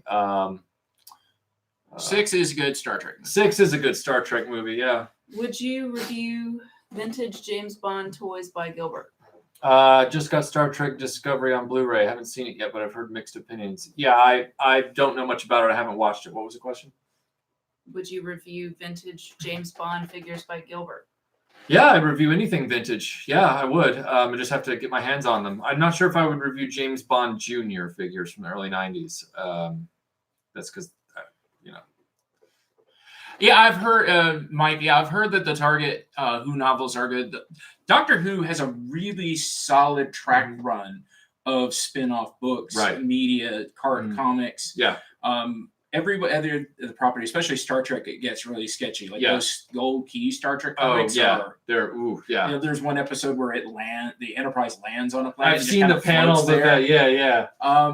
But Doctor Who, apparently just had better quality control. And Mhm. if you do love all things Doctor Who, I can't recommend the Big Finish stuff strongly enough. Right. The Big Finish stuff is really good. I've listened to the entire Sarah Jane Smith Big Finish series, and it's a shame that it didn't end because she died. Actually, that one ended because she got the show from Russell T Davies. Right. So he was like, "You want to do your own show?" And she was like, "Okay." And so suddenly she couldn't do Big Finish anymore. So Right. it ends on a cliffhanger. Oh, But it's really good stuff. So hopefully one day they'll resolve it. I know, but with her not there, I don't know how they're going to do it. Lots of people are asking you about Mork and Mindy, both the toys and the show. I do not have the toys, and while I have seen the show in my youth, I have not bought the DVDs and rewatched the show at any point. Not opposed to reviewing it, but it's going to be a while before I get there because I've got a lot of stuff that I haven't reviewed yet. So I'm going to be doing that first. And it's hard to go back to some of those shows, especially older comedies, because I have to agree with what Lindsay Ellis said the other what video of hers I watched the other day. Comedy is the genre that ages the worst. Right. Because what was funny then, especially context Right. culturally, Yes. I mean, it may still. It's really hard to find an old comedy that still holds up. Yeah. The Golden Girls holds up really well. Yeah. Yeah. I mean, I know I'm a little biased, but even though they get really topical, Mm-hmm. I feel like it's just a solidly written show. Right. Well, because Golden Girls is one of those comedies where the comedy's based on character and character interaction Yeah, versus which the is a gag. rarity. It's a rarity, Yeah. really. And I think that's why a lot of comedies don't age well. Is because it's based on the gag, Right. and not the character. Yeah, Newhart actually ages pretty well because it's the same way. Mhm. It's very character driven, and there's not a lot of like what's going on in the world kind of stuff. Right. Now, somebody said, Vinkman, Vinkman, are you? No, we're not trying to avoid Star Wars related questions. Sorry, I didn't mean to miss your question. My home video collection is as follows. I had the original VHS release of Empire Strikes Back and the original VHS release of Return of the Jedi. Then I moved on and got the definitive collection laser discs. Then I got the Faces collection full screen VHS. Then I moved on and got the special edition Star Wars in the silver widescreen VHS set and the widescreen Laserdisc set. Then I moved on and got the DVDs for the prequels and then the DVD set for the original trilogy. Then I moved on and got the Harmy despecialized editions as well as the Adiwan revisiteds of Star Wars and Empire Strikes Back. Then I moved on and got the 6-disc set for the Saga trilogy, Saga 6 film thing, so because I wanted the deleted scenes. Then I moved on and got Rogue One on Blu-ray, and I had Force Awakens on Blu-ray. I gave Force Awakens away to my friend Gary, and that is the end of my Star Wars home video collection. Didn't mean to miss your question. I hope that answers it. So For the Now about those My Little Pony questions. yeah, where are they? I've seen a number of questions about me reviewing My Little Pony. So I've toyed with that a number of different ways. I was looking for like doing the classics line that they're like doing, they did the 25th anniversary and 35th anniversary. And I bought all the figures and then they just keep now re-releasing even more. And so at this point, that's sort of out of me doing Mhm. that. Doing a review of the entire G1 Right. line is a lot. It would be like doing the entire He-Man line. It's kind of impossible to do in one video. So just still trying to find an angle on how to approach that. Right. I love Bink Hill's comment. Just repaint your Star Wars and call them GI Joe Special Forces boxes. Yeah, they would fit right in with Tiger Force. that's true. They would because What Tiger. was the Star Force? They Star ended up- Brigade? Yeah, Star Brigade. they ended with. Lobotomax. Yes. Yeah. Let's see. Yes, I have Cops Toys K Solo, and I will be reviewing them as soon as I get the vehicles. Guy So, says, my son received the entire series of Chuck Norris Karate Commandos this morning. really? Yeah, Takeover, mentioning the ninja figures. That's what the GI Joe, the Snake Eyes, is made from. He's made from the Articulated Icons Modern Ninja. And you did a whole video on those. I did. Yeah. Let's see. Yeah. So they're good on the Chuck Norris Karate Commando series. That's a fun one. It's only 5 episodes. He'll be done by this afternoon watching that. Let's see. Let's see. The I OG My Little Pony mini movies were metal, says Yes. Leo Convoy. He says the DVD, not the toys. Oh, is what okay. The Karate Commandos thing. Oh yeah, that's what I said. The DVD. Sorry. Yeah, he's going to be done with it by this afternoon because Yeah, they're there's like- 5 episodes. If he can get through it, God bless him. Love you too, Felix. Thank you for being here with us. Let's see. I saw something about where is it? 6-part series of Thundercats DVD for Beast Wars. Yeah. I don't have any Beast Wars toys. And I was in high school when Beast Wars was on. Not saying I would never review it, but it's one of those deals where I'd be starting from ground zero with both the show and the toys. So that might be a little while before I tackle that subject. Ooh, favorite G1 mini bot? X Night of the Film. Or Night of the something, I can't read My that. favorite G1 mini bot is Cliff Jumper because Cliff Jumper is my favorite Transformer. Therefore, it is my favorite mini bot as well. Cliff Jumper. Merry Christmas. I like Sound- Dinobots. Of the Minicons, do Soundwave's tape deck robots count as mini bots? I don't know if they. Because if they count, then them. If they Okay. count, then I would also Okay. second Clip Jumper. We'll let the audience decide if Okay. they count. Yeah. Yeah.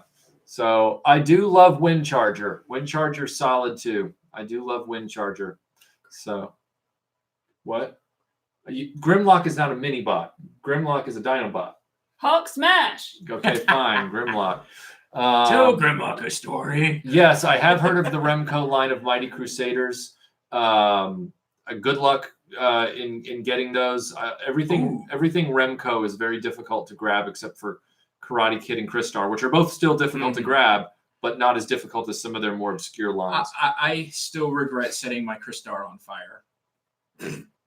You set Crystar on fire? Were you Wow. I trying wanted- to smoke him? I was just trying. I wanted some battle damaged guys, and I thought he would look interesting, and he did look interesting, but I still regret it. Yes, JJ, I would like to see a Bespin Luke Skywalker prototype. That would be awesome. Yeah, send a picture. I am also, yes, Mike, I am interested in Doctor Who's Tom Baker's novel for Scratchman. I would love to read that because that's a long time in development, and they wanted to make that a movie, so I would love to see that.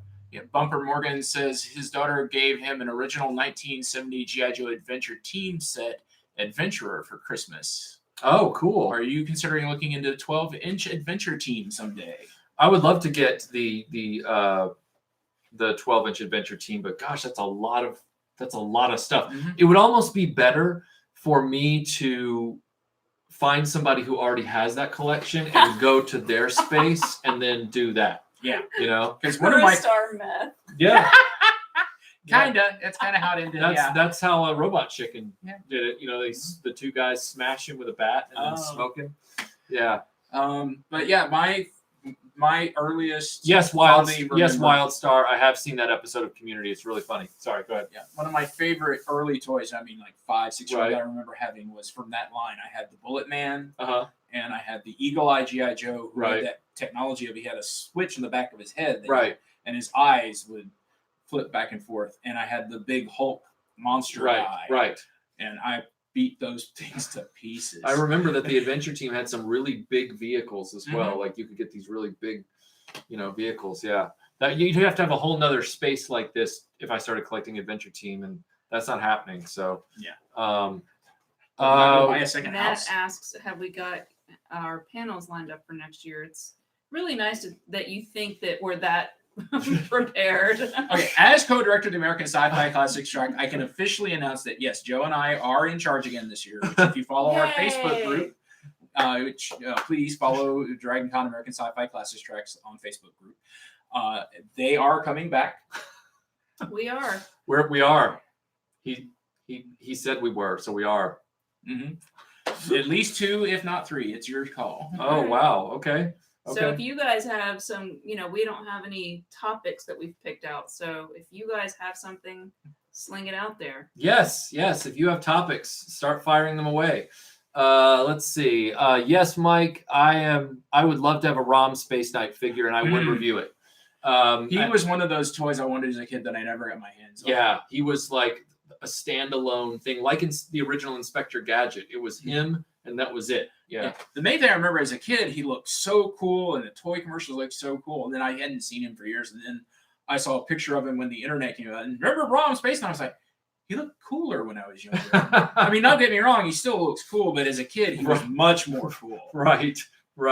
So this person says, do you collect any replica props? And someone else asked, do you collect any non-toy related movie memorabilia like vintage metal lunchboxes? Oh yeah, I've got all kinds of replica props. Let's see. And lunchboxes. And lunchboxes. There's some lightsabers. There's some lights. There's some lightsabers. There's a GI Ghostbusters proton pack. We can't afford to show it to you, so you're just gonna have to take our word for it. I've got. You It's are a line from a Mystery Science Theater. you are mean. Well, there's a video about the proton pack. Yeah. Well, you have a video. Go back through We the have a history. There is a DeLorean. video tour of the whole archive. We have a DeLorean, so that's a non-toy prop. Yeah, that's very much. It's not really a prop; it's an actual car. Oh, can't it be both? Yes, sort of. I've got Rambo knives. Got a Leia blaster. Pew pew.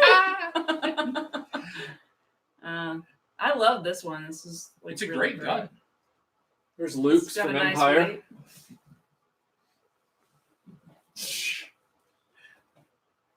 Redo that old Han Solo or Harrison Ford picture. Yeah.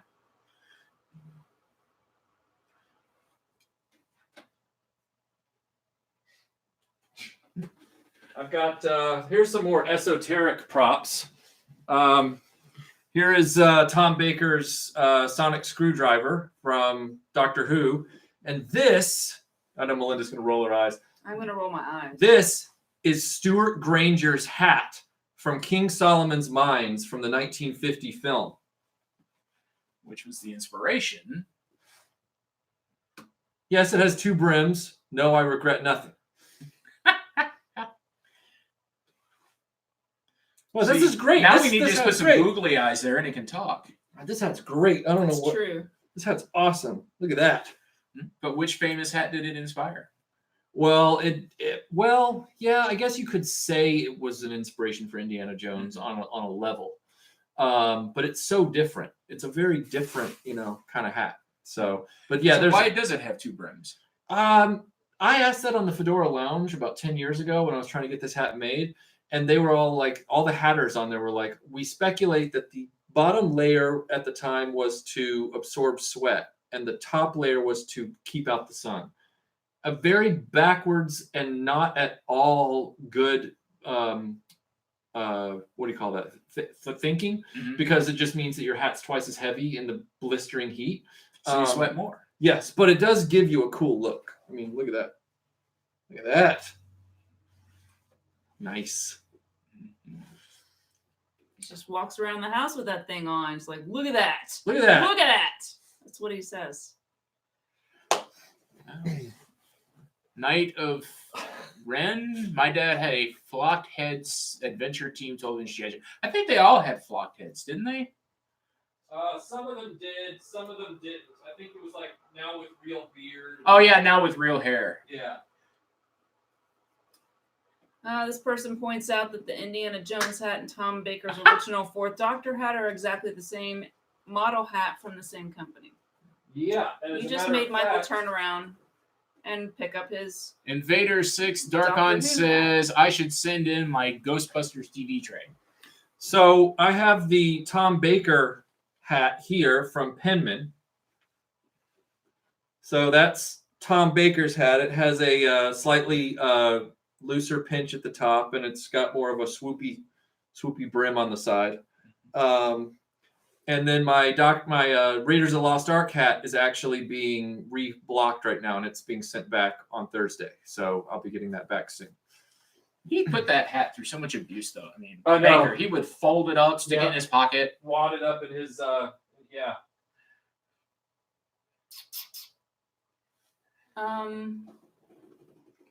Misfits of Science. Yes, that was a show I loved as a kid, and it's one I would actually think could be a really fun reboot as a Netflix show, maybe. Because, it's superheroes are big now. Yeah, that's true. One of the first places we saw, was it Kevin Peter Hall or Doug Jones? I think it's Kevin Peter Hall and Courtney Cox. Someone will correct me, I'm sure. Someone wants to know my favorite MST3K reference. God, that's really hard to pick. I say really obscure lines from that show all the time. Like whenever anyone says, "Well, there you have it," I always say a letter opener.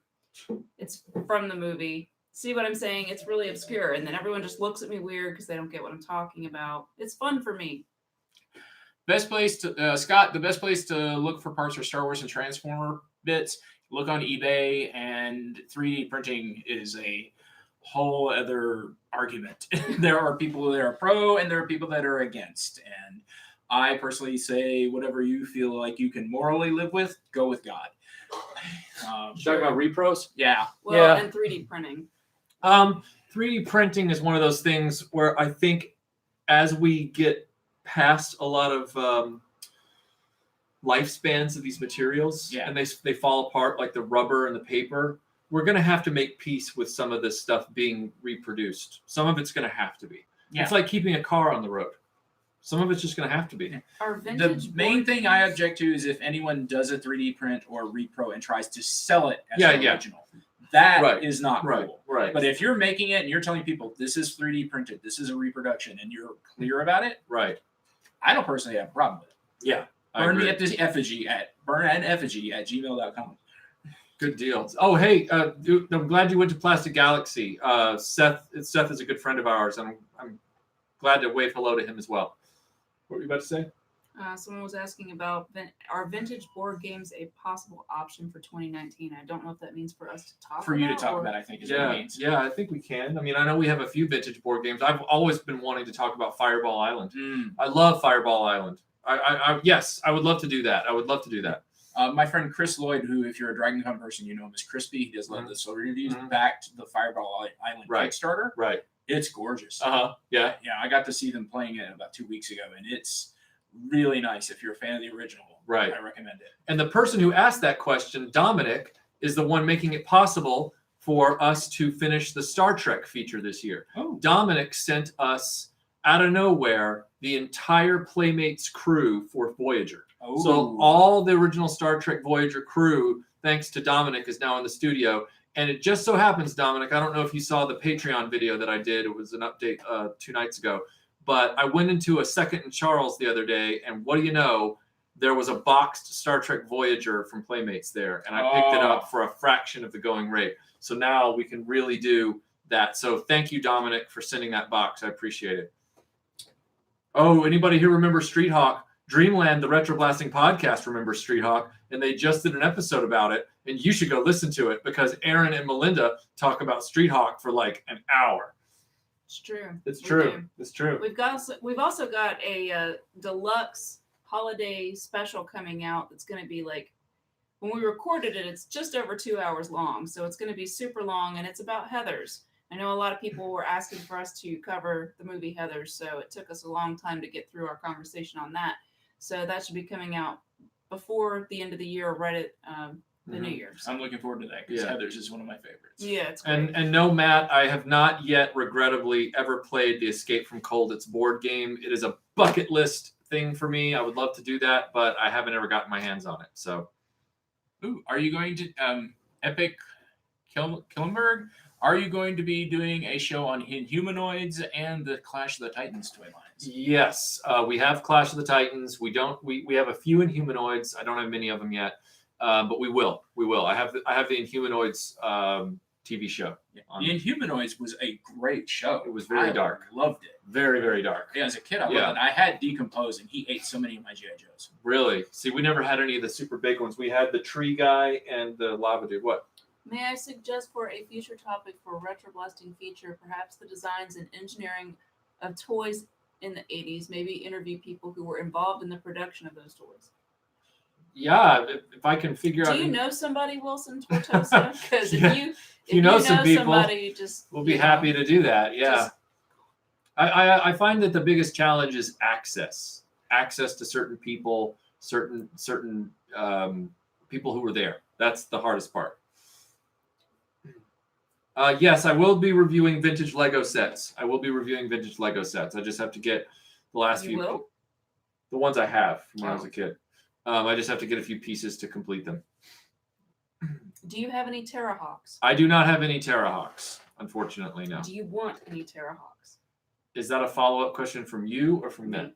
I don't know if I want any Terrahawks. If they're vintage and they'd be interesting to talk about, then sure. How about a show on Spiral Zone? Oh, that was a fun little show. We did Well, a podcast on Spiral Zone. They did do a podcast on the pilot episode of Spiral Zone. Yep. And I plan to do Spiral Zone, but first I've got to get those toys. I have the rare DVDs of Spiral Zone that were released by somebody who worked on the show, Mhm. like the original broadcast tapes, and I have those. What's going on there? Would you like some regular Hawks? Oh, yeah, yeah. I'm hoping that I can do Spiral Zone, but it's just the toys from Tonka are so Eric- hard to get. Eric Pepper, no, and no. We are not going to sing the Life Day song from the end of the Star Wars Holiday Special. I don't know. No. I don't even know it. I don't mean, either. I know the holiday special, but not well enough to sing any of the songs from. When is Robotech coming out? Who said that? Charlie Nagu. And well, earlier in the discussion, I said that I'm hoping to have part 1 of Robotech done before New Year's. So you'll be seeing part 1 of that before January 1. I hope. I'm going to be working on it this week. Yeah, Zigma, I'm going to be working on Starcom as well. I'm hoping to work on that in conjunction with Yojo Outlet and Museum Center because they have an amazing Starcom collection. More shout outs for Bionic 6, Starcom. Zycon Experiment wants to know if anyone remembers a Japanese puppet series called Starfleet with the X-Bomber and a giant robot. Oh, yeah! Oh, man. Oh, I remember memory jog. Yeah. I saw a few episodes of it. It was like in the 70s, Uh-huh. early 80s. It was very much inspired by the Super Marionation Uh-huh. stuff. Like but yeah, Thunderbirds like and stuff? Thunderbirds kind of Uh-huh. thing. Right. There weren't that many that I saw, but yeah, that's one of those of, oh, God, yeah, now. Right. Now, yeah, we answered the question about Galaxy Rangers earlier. I haven't done anything yet, but I will be reviewing the show at some point. Let's see. What is your opinion on Funko releasing Thundercats DC superheroes horror characters using He-Man molds? Oh, I've seen Oh. those. Yeah, have you seen those? I've seen them. Some Yeah. of them are cool. Some of them Yeah. are like, what? Yeah. I do have to get my hands on the DC Primal King Shark because it's a He-Man shark guy, Right. and he looks like he should have been a He-Man figure back in the day. Right. The Jason figure is kind of okay, but most of them I'm like, that's cool. I don't feel the need to own it, but it's cool. I can understand why they were inspired to do that line because as kids, we naturally grouped Thundercats with the He-Man toys, even though they were completely out of scale. They felt like they were in the same Sword and Planet universes in a sense, like they were the same genre. And so I can see them bringing Thundercats down and scaling them like that. I don't know if I'd jump on them for $14.99 a figure though. They're a little pricey. Yeah. Someone wants to know very vocally what is our collection valued at, and I don't know, and I wouldn't really don't want to know. say even if I did. Yeah, I have no but- idea. I mean, how can you put a price on nostalgia? No, clearly I can't. But again, most of this stuff, how would I describe this? So go ahead. I'd buy it for $1. A lot of the stuff that's in here is stuff that we acquired post inception of the channel. What are you laughing about? The collection is valued at about $350. Nice try, Robbers. $350. But it all sprang from the childhood stuff that I had and needed to finish out. So I was fortunate in that I was able to keep my childhood toys and then organize them, figure out what they were missing, put them back together, and then realize, oh, I only need 4 figures or whatever to complete this side of this line and this and this. And then it just started to, spread. So that's kind of how you find yourself, in a situation like this. But no, it's great. Here's what I like. I like the fact that Retroblasting as a YouTube channel has everything in camera for the most part, unless there's a very good reason or a very good joke to cut to a photograph of something rather than have it. we have everything on camera in the studio. And that is something that, I understand why a lot of YouTubers don't do that, because the cost of entry is high, and the amount of space you need. And so they just throw up photographs a la Anchorman on a blue screen. I get that. I get it, but I don't like to do that. I like to be able to, really get involved with these things and see what their foibles are. And You're a hands-on guy. I'm a hands-on guy. Yeah. You have something you were looking at me like I was going crazy. No, I have to go start dinner soon because we've been doing this for a really long time. Oh, okay. So- We'll go start dinner. But Merry Christmas, everybody. Thanks for coming out. And I don't know how long you're going to keep doing this, but I've got to go upstairs. Okay. Well, Melinda's saying goodbye, but we're going to keep going because there's a lot of people here. So Yep. I'm going to move my chair over, and then Gary will move his chair over. All right. Bye. Thanks. Everybody say bye to Melinda. All right. So we're going to move this chair out. Yeah, 1% question that I thought was good Yeah. is they were asking, did you ever have plans to do Scooby-Doo, Perils of Penelope Pit style old Hanna-Barbera? Style. Let's see. Was that a toy line? No, just as the shows. Oh, the shows. Yeah, I would love to do the shows. I'd love to do the Hanna-Barbera shows. It's just a matter of, time. See, the thing about the cartoon reviews Mhm. is that they take so much time to pull the clips. Mm. You can write the script all day, but then you got to pull the clips and get everything pulled down. And then you got to make sure that the clips are pertinent to what you're talking about, and that they're not going to copyright flag you for them, and that you put them in the filter and you do this, and that. And Like the Silverhawks. yes, like the Silverhawks. And so they just take longer. So that's why Robotech is going to be a marathon run to January 1. I'm even though we're 5 days away, 6 days away from that, 5.5 days, I'm still going to be right up until last minute. And I've already got most of it filmed, Mhm. but the clips, that's where you get punched in the face, is the clips. Yeah. So yeah. Yeah, and for me, I would love to see you do Penelope Pit stuff, because again, that's one of my.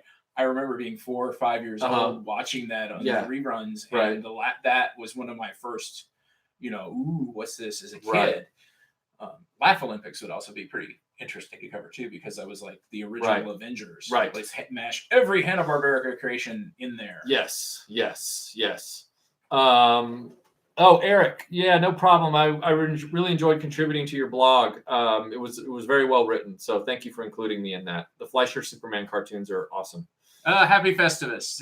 Yes. Festivus. Yes. Let's air our grievances. Although that's what I do on this channel. Yeah. So I guess I'm already doing that. Yeah, you carry the spirit of Festivus in your heart. That's all year right. long. That's right. Oh man.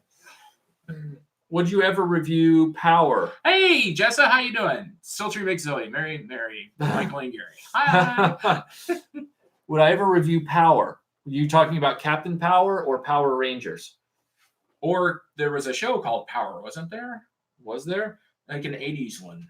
Oh, Or there was the Powers of Matthew Starr. There's a lot of Power shows. there's a lot of Power But shows. Captain Power, I would love to talk about with you, Captain Power, sometime. Yep. Because Captain Power. that was such a ballsy TV show, Yeah. especially for a Yeah, kid show. it was. It was dark. Uh-huh. It was cool. The Yeah. toys had their thing, but that ending. Oh yeah. The show was really ahead of its time, Mhm. and I think nowadays in the 90s, I guess we saw some of those tropes come into primetime sci-fi. Mhm.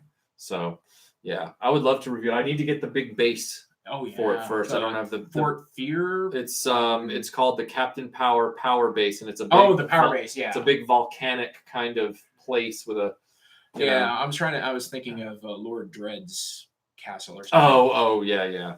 There's some interesting stuff with Captain Power's toys. Jaws. Invader 6 wants to know, Jaws toys. Do you have any? I do not have the infamous Jaws shark from 1975. I do not The have. game. Yeah, I had that as a kid. Really? Yeah. I don't have that, and I don't have any Jaws toys. I was born in '78, Mhm. so while I grew up having seen Jaws, there was no merchandise at that point. Yeah. There was nothing left. Yeah. So yeah. I've told this story to you before, but then when I was 5 years old, my father decided to take me to my first in the theater movie, Uh-huh. and he figured the perfect movie for a 5-year-old to see is Jaws. Nice. So it kind of worked me for life. So I have this huge attachment for Yeah. Jaws, and so my mom got me that game, Nice. and I have the Funko shark they put out with Quint in its mouth, Uh-huh. and I actually managed to find the bloody version. of it. So That's that's the great. Jaws toys I have. Yeah. Because I'm broken. No, that's good. That's great. If you so do you still have those toys? I do not have the original Jaws shark Mhm. anymore because Right. it was cheap Yeah. plastic. Right. But I still have the Funko. shark. Nice. It's it's still in box in a nice safe place. And it's like a proportionate shark. It's right? about- it's not like a Funko Pop. no, it was for the reaction. Oh, line. that's right. Okay. so it's in scale with the reaction. And That's like I said, cool. it's got Quint hanging out in its mouth. With the, That's funny. just rewatching The Man Who Knew Too Little yesterday. I think is very much underrated Bill Murray movie. Notice at the end, the waiter on the beach, his name was Venkman. Interesting. I did not know that. What's your favorite Bill Murray movie? Me? Yeah. Gosh. I mean, I hate to be cliche, but I do love the original Ghostbusters. Mhm. But I love Stripes. Stripes is really good too. I saw that at the drive-in. Really? Yeah, that was an experience. I love Groundhog Day, and I like Scrooged.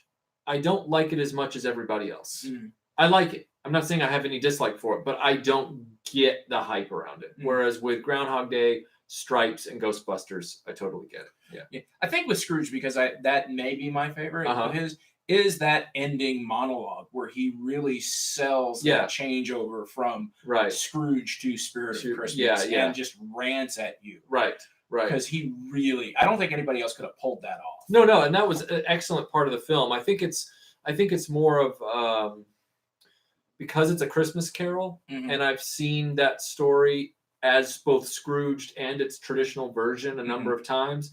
I'm just kind of like, I've seen You've that. been there, Yeah, yeah. I've been there. It also has one of my favorite bits in film, though. Is the character's name is Cross. Uh-huh. And I love the fact when you go in his office, he's got a strip running around the room and Mhm. like what do you call it? Not the baseboard, but the opposite. Yeah, of the way baseboard. the bit Right. where it says cross noun, something they nail people to. That's funny. Let's see. I did Any not toy can be a Jaws toy. True. Caddyshack. I did not know they had a toy line. I don't think they do. It's a good movie. Yeah. Yes, I would love to get Arrow Videos remastered the thing. I don't have that yet. I just got in the mail this morning Arrow's Elvira, Mistress of the Dark.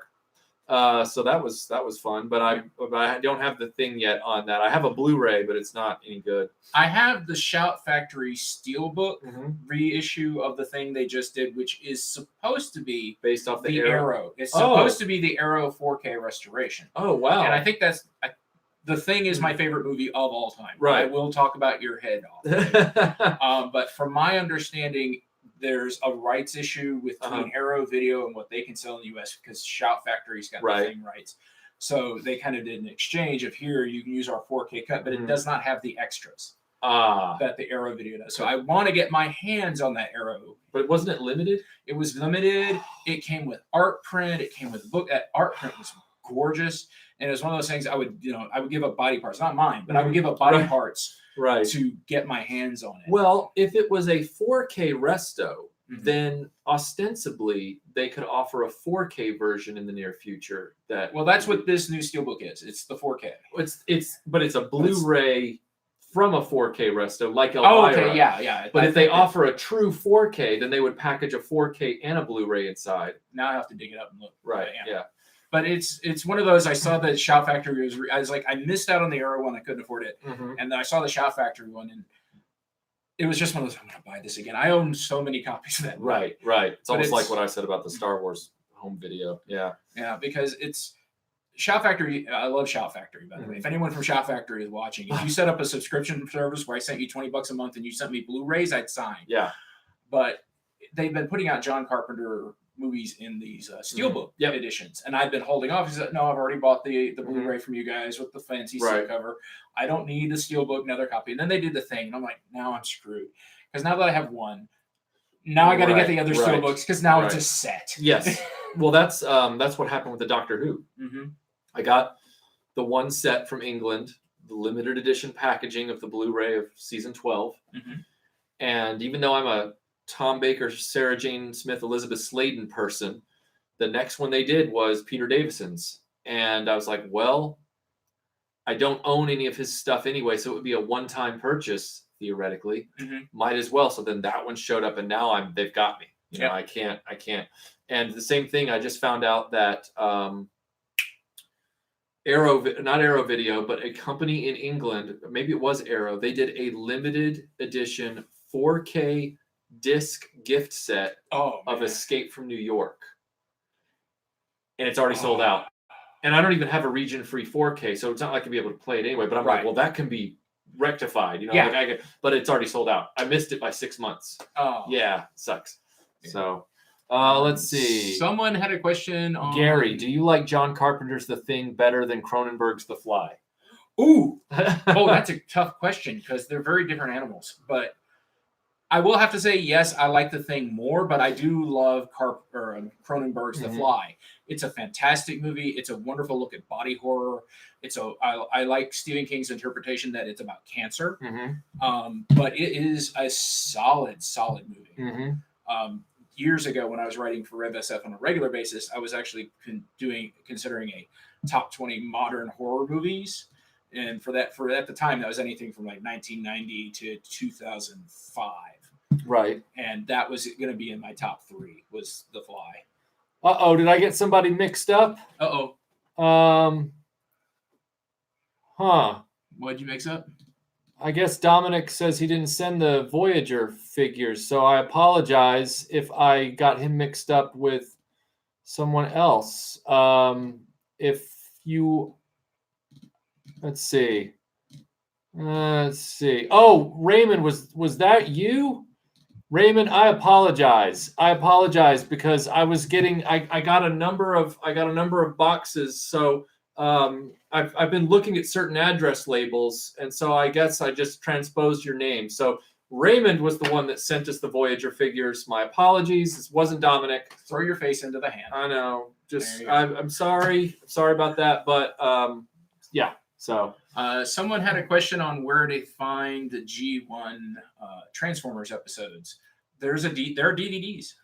Oh, yeah, on yeah. eBay. yeah, you can get the DVDs of G1 Transformers, and sometimes they're on streaming services.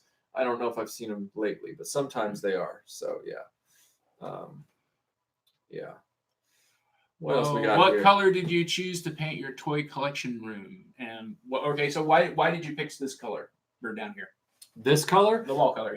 Yeah, the wall color here was because we were trying to find something where most of the toys would pop off of it. Mm-hmm. But Melinda was concerned that a lot of the gray Star Wars ships and other sci-fi vehicles, if I painted it like a gray, they get lost. Uh-huh. So she found this kind of blue-gray compromise, and it really worked down here. I think it really popped. So, yeah. But yeah, we picked that, and I think it's worked out really well. So anyway, yeah, sorry again. I just want to point out, I'm sorry, Raymond and Dominic, for getting you guys mixed up. I apologize for that. Hate it when I do that. I don't usually make that mistake. So sorry. Zygon Experiment, The Thing, or The Fly, Hard Call, agreed. Both based on 50s pulp movies. Again, this is why I am not anti-remake. Because there are times it works. The main thing on a remake is you have to have people who give a damn doing the production. Right. Like in the case of Cronenberg or John Carpenter, Right. loved the original. Right. The Thing. I mean, it's an Easter egg in the Halloween. The kids are watching that. Right. And it occurred to me while I was watching Halloween because the new one came out. Mm-hmm. I rewatched the original. Right. And it hit me that these kids in 1979 watching the Howard Hawks. Yes, it was Howard Hawks. I don't care what the credits say. The Thing. It would be like kids today watching a movie from the 90s, not even the 80s, the 90s. Right. And I was like, God, I'm old. I know. Yeah. It's crazy to think that that's already 20 years ago. Yeah. I mean, and then in 2 years, it'll be 30 years ago. The 90s will be 30 years ago. Mm-hmm.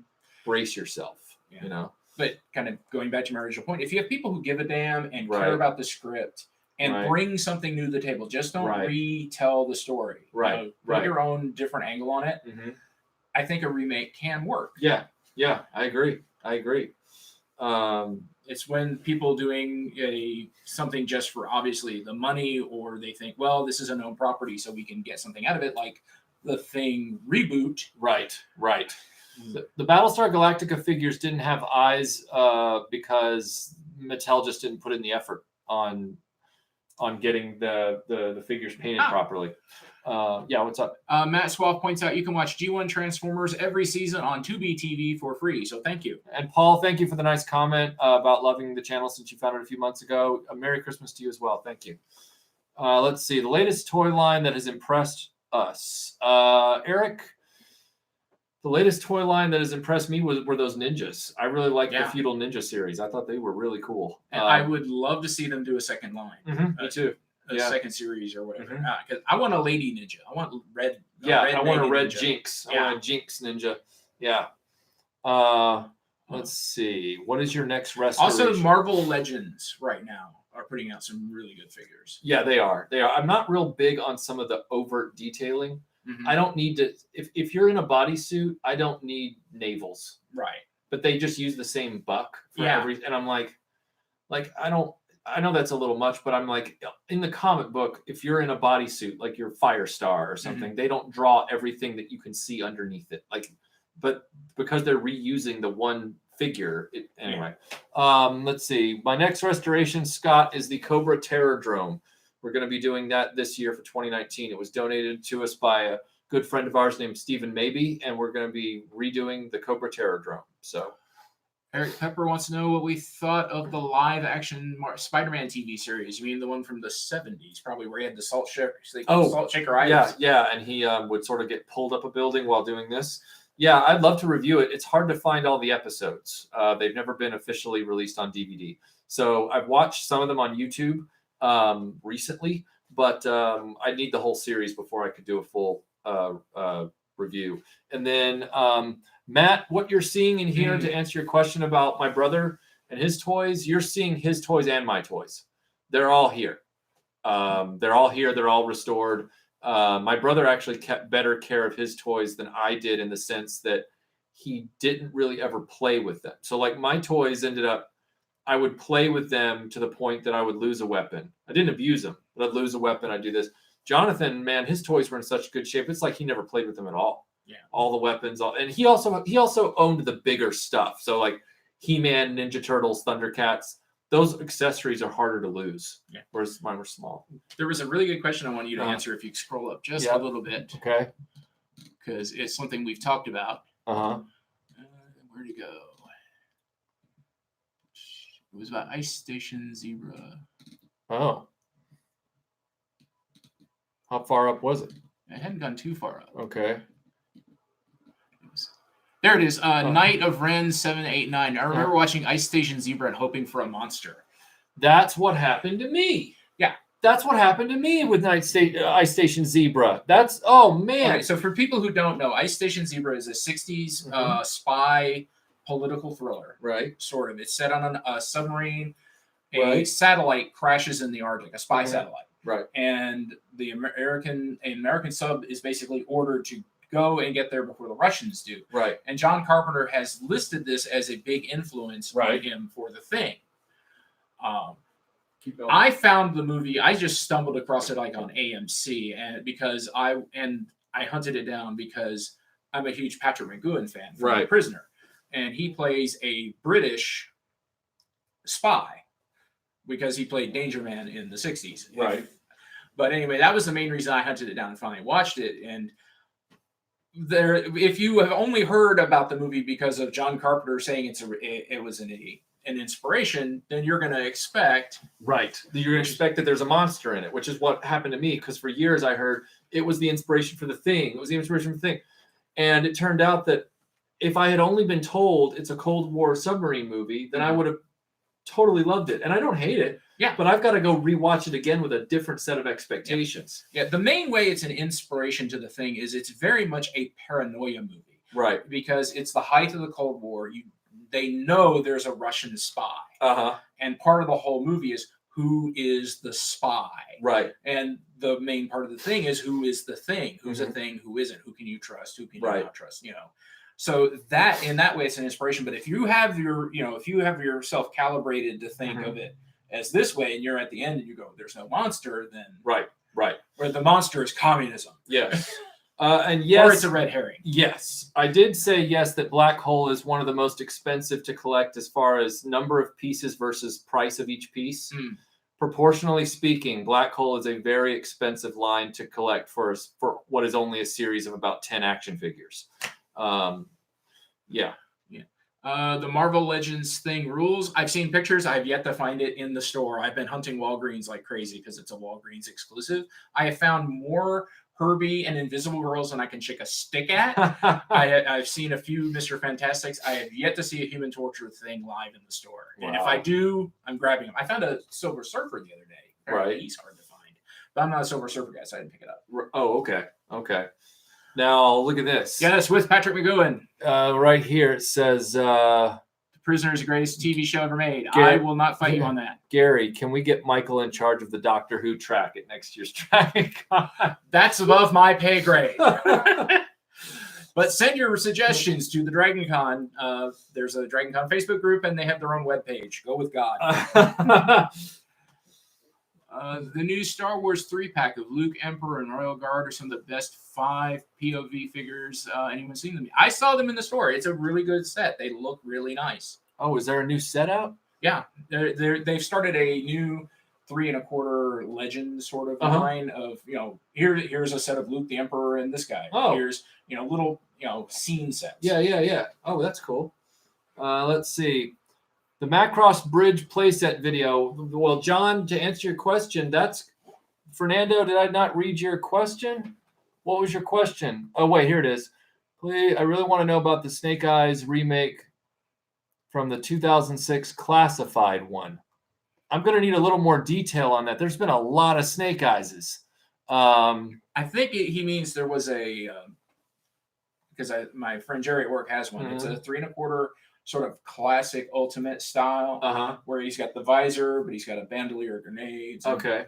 I mean, He looks cool. I don't think they've ever. I mean, maybe they've made 2 or 3 bad Snake Eyes. I'd have to see a picture of it. But I don't think they've ever made, very rarely have they made a tragedy Snake Eyes. I mean, most of them have been pretty solid. John, to answer your question about the Macross Bridge playset, that's going to be part of our Robotech series. So Robotech Part 1 is coming before the end of the year. So this week I'm working on Robotech Part 1. The bridge, you're going to see that in Part 4, which is all about the toys. So that might be, a month or 2 away. But I'm watching Southern Cross right now, and I'm in Robotech mode, and I'm probably going to be sick of it by the time we get done. So yeah, it's coming now. Firefox and Where Eagles Dare are both really good movies. I will agree. I just pulled up the Ghost Command Center from Filmation a few minutes ago, or maybe an hour ago now. Yeah. We do have the Ghost Command Center from Filmation in the studio, yes. Yes, we are drinking our Ovaltine action figure expert. I have not covered G.I. Joe Extreme. I haven't. Let's see. What's your advice regarding vintage Play-Doh from the 80s? Don't eat it. Fernando, I can't go to yojo.com right now because I'm on a live chat, but I will. And then if you send me a Gmail, I'm happy to talk with you about it. So send me a Gmail and we'll discuss it. But do you have anything on Play-Doh? Me on Play-Doh? Any opinions, thoughts? I mean, I have the Empire Strikes Back Play-Doh vintage set. With the molds for and then the snow speeder, and you put like the Play-Doh X-Wing guy in there and stuff. I mean, I have those. I liked Play-Doh growing up, but I would always forget. I'd leave it out, and it'd be crusty and gross. So I think it was a good toy for young kids, and I think it's a shame that it's not as strong in the marketplace as it used to be. I believe that was a Kenner product, wasn't it? I think so. Yeah. It was a good. It was a mainstay for us. It was like Crayola. I mean, the one I always wanted that I never got was the dentist one, where you had a giant head, and you would pop it open, and you would make Play-Doh teeth to put in there, right? And you would you would recreate the Running Man, yes, or Marathon Man, yes. Is it safe? Is it safe? Yeah, I remember that. Yes, we do have a Night of Ren. We have a major G1 Transformer video in the lineup for 2019. It's going to be a complete Part 1, Part 2, talking about the 1984 original miniseries and then the original 1984 entire toy line. So that's going to be this year because I'm hell-bent to do that because I'm really excited because I finally completed my 1984 run minus Bumble Jumper, but I'll bring him up. That's one of those deals where I determine, that's okay to just show a picture of it because that's fine. Yeah, go ahead. Eric had a question of your favorite Filmation TV series. My favorite Filmation TV series. That's tough because It there's is a lot of tough. Just based on Skeletor alone, I love Masters of the Universe. However, I really like the effort they put into Brave Star. Even though Brave Star has problems, the effort they went to on that, and it was their last major show. I feel like let me take all that back. I'm walking all that back. My favorite Filmation show of all time is Star Trek. I think Star Trek, the animated series, is masterful. And not just because it's Star Trek, but because it was legitimately well done. Yeah. So I think that's number one. And then number two is probably Masters of the Universe. And then honorable mention is Brave Star. Yeah. What about you? I would kind of have to go the same way because it was the animated Star Trek that hooked me into Star Trek as a young child. Right. I've told this story way too many times about having the color forms. Right. And that was like one of my first early toys as like a 4-year-old, 5-year-old playing with that for ages. So, I've seen this question come up a few times. So, why has Doctor Who never been a mainstream U.S. big screen movie production? Rights issues? You're better to answer this than me. Mainly rights issues. They've tried a few times. I mean, they made the Peter Cushing movies, right? But mainly it's Britain and it's the BBC, and they have certain things they want to do and certain things they don't want to do, and that's been one of them. I mean, that's something that people tried for ages. It was a miracle that we even got the Paul McGann movie, right? And that only happened because the show had been canceled, and that was still like pulling teeth. And the value of the movie depends on who you are. There are people who love it. There are people who hate it. That's an argument for the comment section, right? I think I've come. At the time, I liked it except for one or two things. Then I hated it, and then I've come back around on it. So, I still enjoy it. There's one bit that they did eventually retcon that was my only big problem with it, the whole "I'm half human" line. Right. And then it's just, no, he's not. Right. Fernando, the one without armor, the one where he's in his Vietnam gear. Yeah, I think that's a legit version because of Snake Eyes, because it's from the Larry Hama comic, I believe. He's using a cap on it. I think that's that jungle cap, and I think that's a legitimate version. Raymond, you're asking. Hi, Kyle. Raymond, you're asking about the G.I. Joe figures in vintage packaging, the anniversary ones. We collected a number of those, and we had them in our G.I. Joe live stream that we did. They were all the modern Joes were all out front with some of the vintage ones. I like those a lot. Drawbacky, the G.I. Joe Renegades, if that's the one that Warren Ellis wrote, yes, that was a fantastic story. I know a lot of people have problems with it because they killed a few characters, but I loved what they did with Cobra Commander in it, and I thought it was a great show. Right. Where Eagles Dare, that's not the one with John Wayne. That's Clint Eastwood and Richard Burton. And that's them invading a German castle in the Alps in World War II. They weren't expected to make it. That's right. And it's a really, really good movie. You should check it out. Let's see. Thoughts on reissue toys? RB's video style ruined Toy Galaxy's aesthetic for me. Okay. I guess he was referring back to when I said I don't do things on blue screen. Oh, okay. So, yeah. So what do you feel about reissues? Reissues of just toys? I know a lot of people get bent out of shape about that. Here's the deal.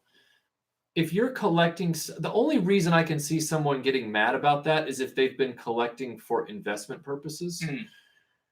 I don't collect for investment purposes. I collect for the interest of these toys and interacting with them and seeing the toys I never got to interact with as a kid and how do they work and what's their intrinsic value, like as an object. Like, do they work as intended? Is it actually fun to interact with? What are its drawbacks? What are its pros? What are its cons? So I don't come at it with a money thing. The only time money hits me in the face with it is when I'm trying to get it for the channel, and it's old Bob from Black Hole, and I can't afford him. And so I'm like, I feel like reissues of certain toys, I think I'm ambivalent because I don't want a modern Optimus Prime. I want the engineering of the original. And so if you're telling me you can get a really cool reissue of the original, like is what's out right now, Like the new Starscream that's out. yes, the new Starscream, which is a reissue of the original with some few child safety modifications and Right. otherwise the same, you're always going to be able to tell them apart. I mean, it's not. The only time it gets me is like, I just spent $60 to get this figure. I couldn't get it, and here it is for 20. Son of a. Well, that's yeah, But that's yeah, a whole. But that's a whole other thing. that's a No. different thing. Yeah, if Yeah. it's 30 years between the re-release, then that's one thing. But if you're right, if they waited for the market to ramp up and then suddenly they re-release Black Series R2D2 again, Mhm. and you're like, Yeah, well, Yeah. this is why I'm for talking about Black Series. They're Mhm. doing this new, I think it's Legends or Classics, but they're reissuing a first line, Mhm. But it's the Luke Skywalker and the X-wing pilot, but it's got the new face painting, so he Right. looks better. right, There's a new IG-88 right, or Bossk where you don't have to spend $80 to get this figure. right. Hey, Optic, good to see you. Let's see. The Japanese Kubrick line. I always like what the Japanese are Ooh. doing. I find the Japanese, like with their SH figure arts, Oh, those are cool. they're Jerry so gets those. yeah, they're so great. They're expensive to import, but they're so well done. I like their precision. I always have. I'm a big fan of Popey and Bondi stuff from back in the 80s and stuff. So I'm sure that line is great. Yeah, and WildStar Studios wants to know, and I think you answered this earlier, if you're going to do a review of the toy line or the show, Batman the Animated Series. Oh, I'm reviewing both the show and the toy. I always do part 1 is the show and part 2 is the merchandise. So I'm going to be doing both. Yeah. Speaking of SH Figure Arts, I wanted to show you this, that Jerry has the... Oh, that's cool. Yeah, that's funny. Yeah, the SH Figure Art stuff is really good. It's really good. Let's see, how would I have designed the Snake Mountain to be as awesome as Grayskull? Well, first of all, I would have put stuff inside it. It should have had a second level for them to walk around on inside. It should have had, Skeletor's throne in there, his skeletal throne. It should have had that. It needs a jail. The jail, definitely a jail, and a net does not count. No. And it should have had that magic thing that he looked into to see. His vision screen. His vision screen, whatever it was. That all would have made it much better. WildStar Studio, you are correct. If you collect for investment purposes, you're doing it wrong. That's what the stock market's for. Yes, exactly. Let's see. Filmation Star Trek needs more love. Yes, it does. Worthy successor to the original series. I consider it the 4th season. It really is. The only detriment to it is the fact they had to trim it to half an hour. Right. And so it forces the stories to feel a little rushed. Right.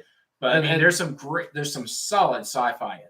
Yeah, and I think he's right. Roddenberry shouldn't have decanonized it. I think he should have left it alone. I mean, him doing that. I mean, yeah. Yeah, and I'm not trying to start an argument, Right. but I'm just bringing this up. There is a rumor that in the next season of Discovery, we're going to see either Maress or Etrax. They got Really? Yeah. In Really? somewhere in the background. I hope we do. I do too. Hope we do. Your thoughts on Discovery are your own. Right. This is not that channel. Let's see. Right. The Man Grenade. Have a Merry Christmas. Night of Ren. Yes, the Walmart is carrying the G1 re-releases. I've seen the Bumblebee. Mhm. It's just like the original. He's just like the original. He's a lot of fun. Wow. Yeah. So go. As And much does as I it hate come- saying go to Walmart, go to Walmart. Does he come on a card back with a Yeah. bubble? Wow, that's cool. Let's see. Now, does he come with a rub sign? No. Oh, good. He comes with the original. I did think not so. like the rub signs as a child. Well, you know the whole story on that, though. It was something about knockoffs. or Yeah, something? there was Radio Shack, like Shockwave. Yeah. Which I had. There were quite a few knockoffs, Mhm. especially him. Right. So that was a way to get. No, you have a real Transformer Oh, because he's got the. man. Yeah, I didn't like the rub signs. They didn't look like they did on the show. I don't think Planet of the Apes is dead, especially after that trilogy that came out that was well received. Yeah, I the feel like, circus stuff is very popular. yeah, I feel like Planet of the Apes could make a comeback. Mhm. I really do. Yes, it is. It is too bad that DS9 will never get the HD treatment. I'm hoping they'll change their mind on that. It deserves it. Let's see. Was Crawl originally in 3D? No, I don't think it was. no. It What would toy, be cool in 3D, but it wasn't. what toy channels do I like on YouTube? I like analog toys because I get to see sort of the Australian side of toys, which you don't get to see very often, the toy history. I like Toy Polloy because he does really innovative things with toy repair, and I love that. He's a genius. The guy Dave Moss is a wizard. Beyond that, I'm trying to think of other. I like HCC 788 Hooded Cobra Commander. I like his GI Joe channel. His GI Joe channel is awesome, and by extension, Form BX 257 is another good GI Joe channel. I'm trying to think of others that I watch. Can't think of any at the moment. Fade to Black 73. Why isn't Larry Hama involved in GI Joe films? Because producers are stupid. That's right. That's right. They keep him locked onto a comic book, and that's about it. Yeah, I mean, well, and here's the thing: if he does great storyboarding, he's Mhm. getting work. The problem is, the people in charge, Right. the producers, they're not involving him for some reason, and that's just poor choice. Let's see. Vinkman, favorite Christmas toys from the 70s and 80s. I did a whole video about my Christmas toys through the 80s, so you can go watch that. It's like my Christmas memories. But my favorite Christmas toys were probably the G.I. Joe hovercraft, the X-Wing fighter. Let's see. I don't know what else. What about you? My biggest Christmas gift in the 80s, the two that stick with me the most, were the year I got the G.I. Joe Command Center. Because it was huge. Yeah. And all kinds of parts. Right. It and made just- sense too. Yeah. Yeah, and I was big into GI Joe, so it was like, Right. yeah, this is awesome. And then I didn't have the tank or the helicopter, so those parts were kind of like, oh, but still, Right, I had it. I had the command center, so it was Right. fun. Right. And then the year, I was a huge fan of Alien because I was a weird kid into horror. Right. And there was this flea market we would go to, and they had the big 12-inch Yeah. Alien Yeah. in one of the stalls. Nice. And for months, I begged my mom to get that for me. And Right. she was like, no. Right. No. And then for Christmas that year, Wow. So you had the big Kenner Alien. Wow, that's cool. and it was one of those of like, because That's I cool. still remember we went and he wasn't there anymore. And it's Right. like, oh no, somebody else got him. Mom, why didn't you buy him? And then she did. She had. So- Yeah, that was like when Melinda this past July, I thought that ninja sword had been bought out from under me. Mm. So it's that kind of thing. Yeah. Let's see what we got here. The reissue Bumblebee has diecast. Okay, that's good to know. Thanks, Ren. Let's see. Do you watch any of the diorama makers on YouTube? Oh, I love dioramas. I do love dioramas. I love some of the people who are like insane with Lego dioramas, and they do like the massive like Rivendell stuff. That's really cool. Felix wants to know if you're going to do anything on the A-Team show in Toyline. I thought you did the Toyline. I haven't done it yet. You're probably remembering it because you've seen it a lot since. Yeah. But I will be doing the A-Team toy lines. I'm going to break it up. I'm going to do the 5 or 6 inch Galoob line, and then I'm going to do the Galoob 3 3/4 inch at some point later. The problem with the A-Team toy line is that play set. I can't find the play set. It's this massive command center. They made a command center for the big characters, but never made a van. So tell me how that works. My biggest problem was the smaller ones were fragile. They as were hell. fragile. I Yeah. went through like 16 Mr. T's. Yep. They're not much better than the Star Trek 3 Erdl Star Trek figures. They're just brittle. Let's see. Oh, there's Hikaru, the reissue Devastator doesn't have diecast like the original. Well, times they are a changing, and so do the materials. That's unfortunate. Yes, Steve, it was the battle damaged X-Wing I got for Christmas. I didn't get the regular X-Wing. I told the whole story in the Star Wars Follies. Let's see. Transformers G1 reissues Marcus are being sold in Walmart. I haven't gotten into the G.I. Joe Adventure Team yet. There's just it's not because I don't want to, but I'd have to get a whole extra basement to store that stuff. Zygon Experiment says his dad is old friends with the actor who played the Torquil leader of the Bandits in Kroll. Wow. I will send you so much money to get his autograph. His second in command was Liam Neeson before anyone knew who Liam Neeson was. And yes, for ages, it was every time I saw Liam Neeson, I was like, it's that guy from Kroll. Right. And I love Kroll. It's one of my favorite movies. Going to see, yes, Batman. I remember that Christmas of '93, Mask of the Phantasm. I would consider hunting down some Star Wars bootlegs if I felt like I could get a large enough number of them to do a good video. But until that day comes, I've got so much other stuff here that I need to do videos on that you all have been waiting for. Adam has a crush on you. Oh, does he? Mm-hmm. Oh, thank you, Adam. I appreciate it.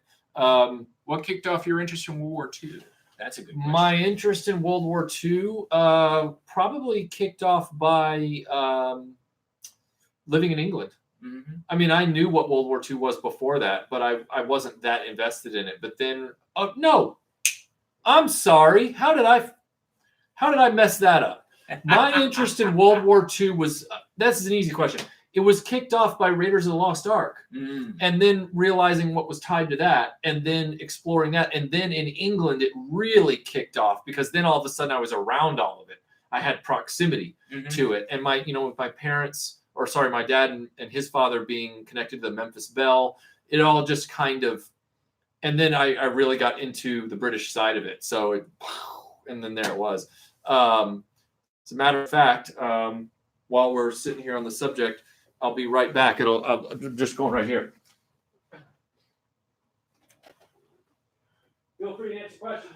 Is Hanna-Barbera toy merchandising franchises dead? Will there be a resurgence? We don't know. I haven't seen anything. It wouldn't surprise me if it was. Boomerang is sort of keeping things alive. Like they did the re-release of the Thundar figures. Right.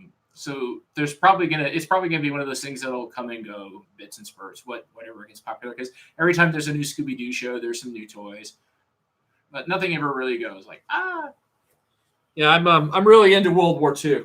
It's and I don't mean that as like I'm into the history of it, and I have a great respect for the actions of the Allies, particularly the British in what they did in World War II. So. S.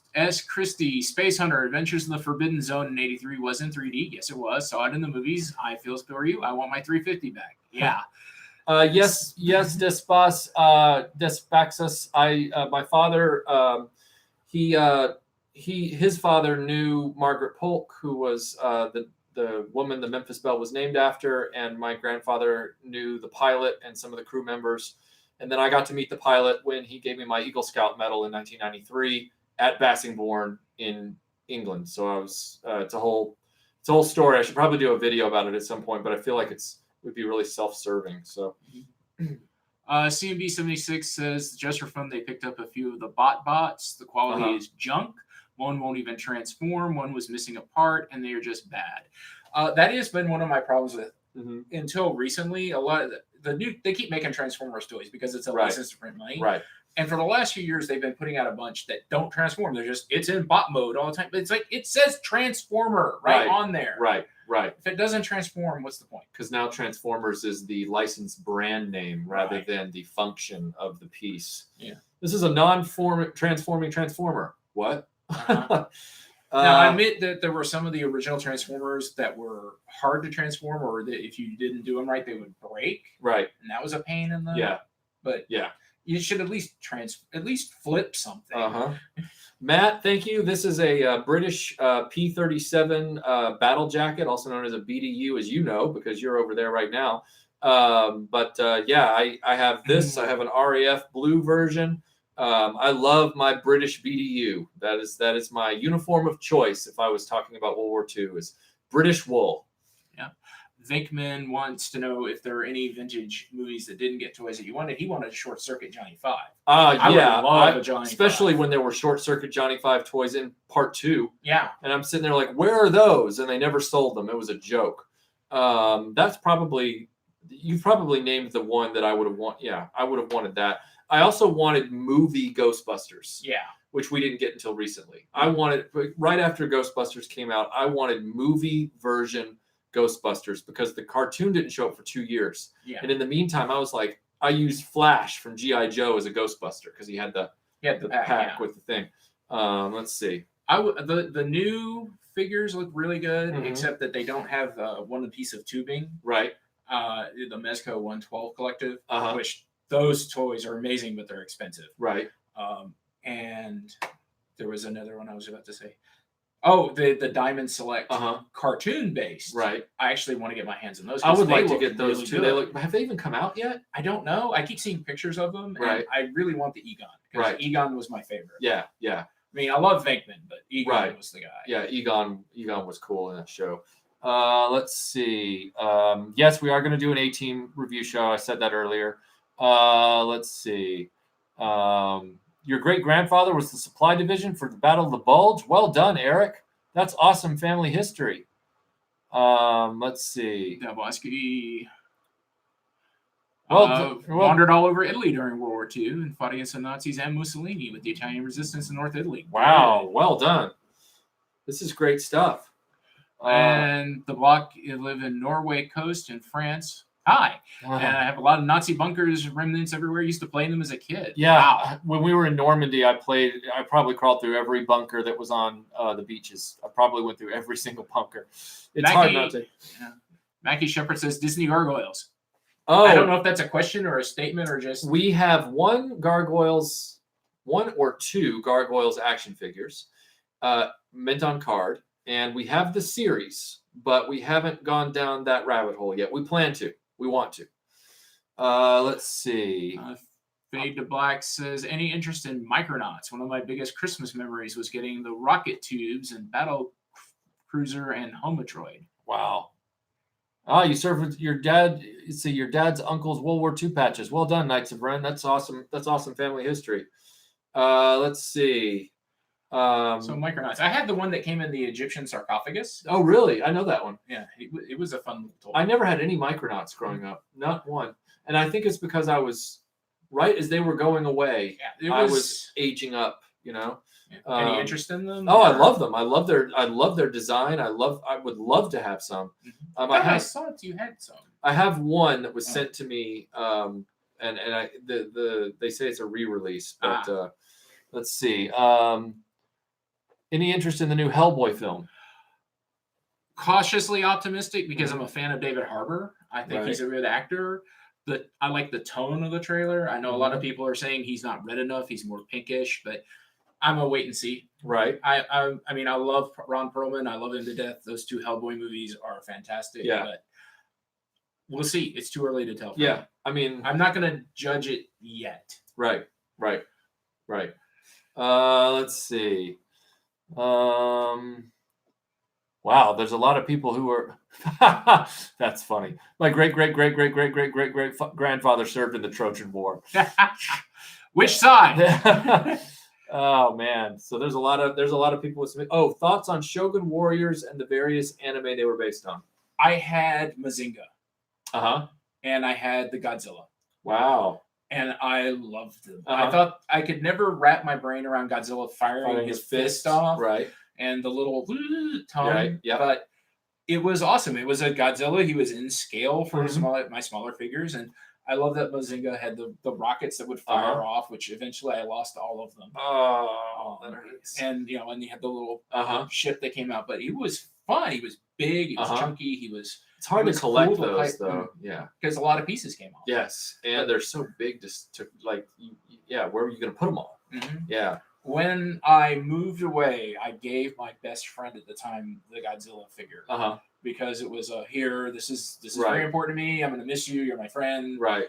And 6 or 7 years later, I went back and he had just stuck it under a porch and it was covered in mud. And I was just like, I should have kept it.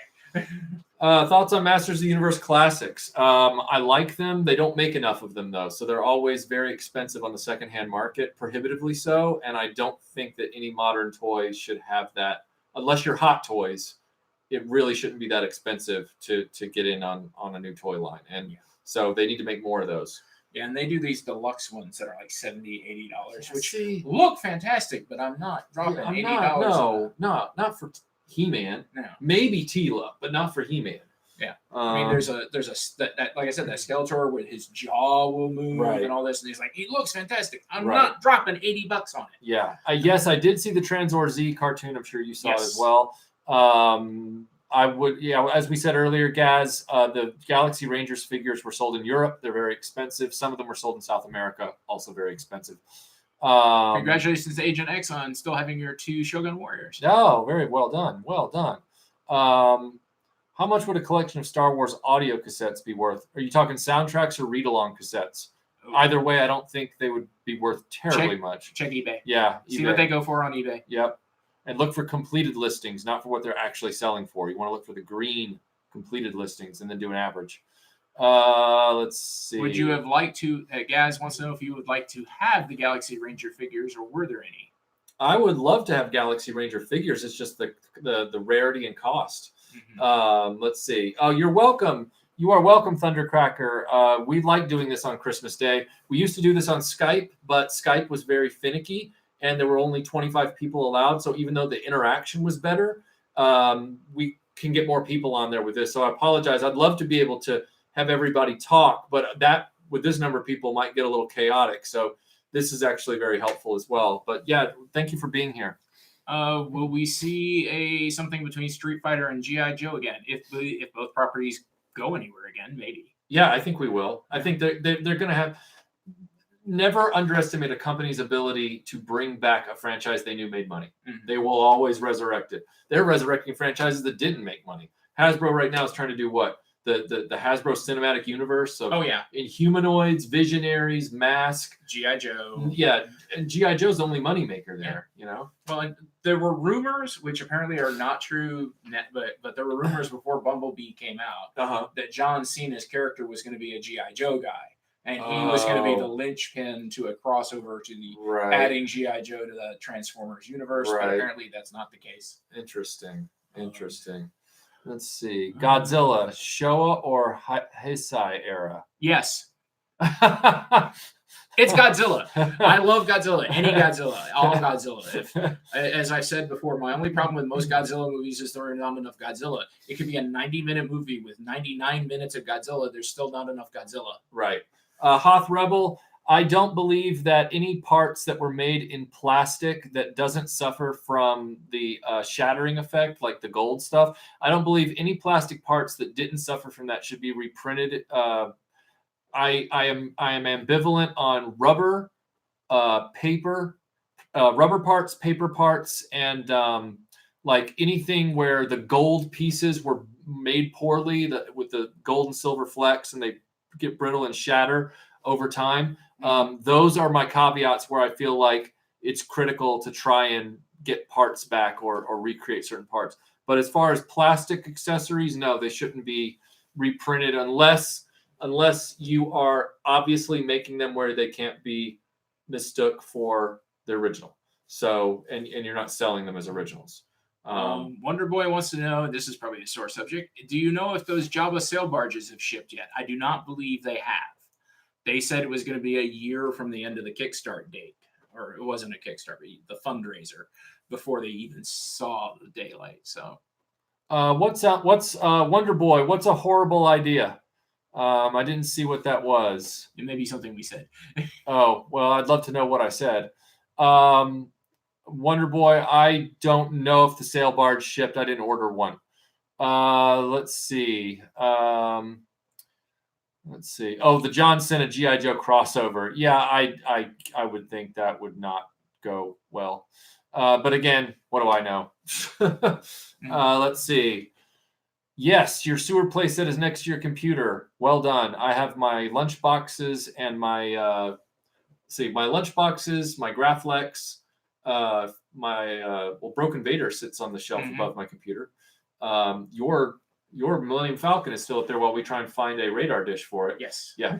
So yeah, a little die-cast. Yeah, the vintage die-cast Falcon. Back in the day, a Fonzie figure was made. Did toy makers ever make Laverne and Shirley figures? Not that I'm aware. They made Charlie's Angels. Mm-hmm. They made Welcome Back, Kotter. They made Fonzie from Happy Days. I don't know if they made Laverne and Shirley. I don't think they did. I don't think so. I wouldn't be surprised. But, yes, Mork and Mindy figures were made. I don't have any of them. Mumfa, the Ever Living, wants to know how you feel about Battle of the Planets. Are you a fan? Oh, Matt, I'm so sorry. I forgot to tell you. Yes, I did open your Christmas gift this morning, and thank you. Let me bring it on camera.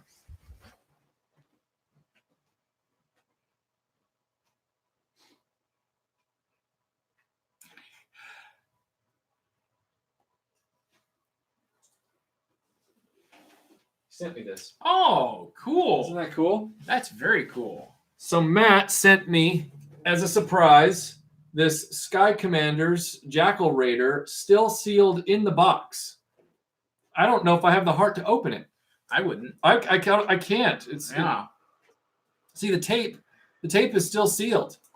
So this is just unreal. I mean, I did not expect to get a vintage box toy in the mail from anybody, and And that's pretty cool. that's pretty cool.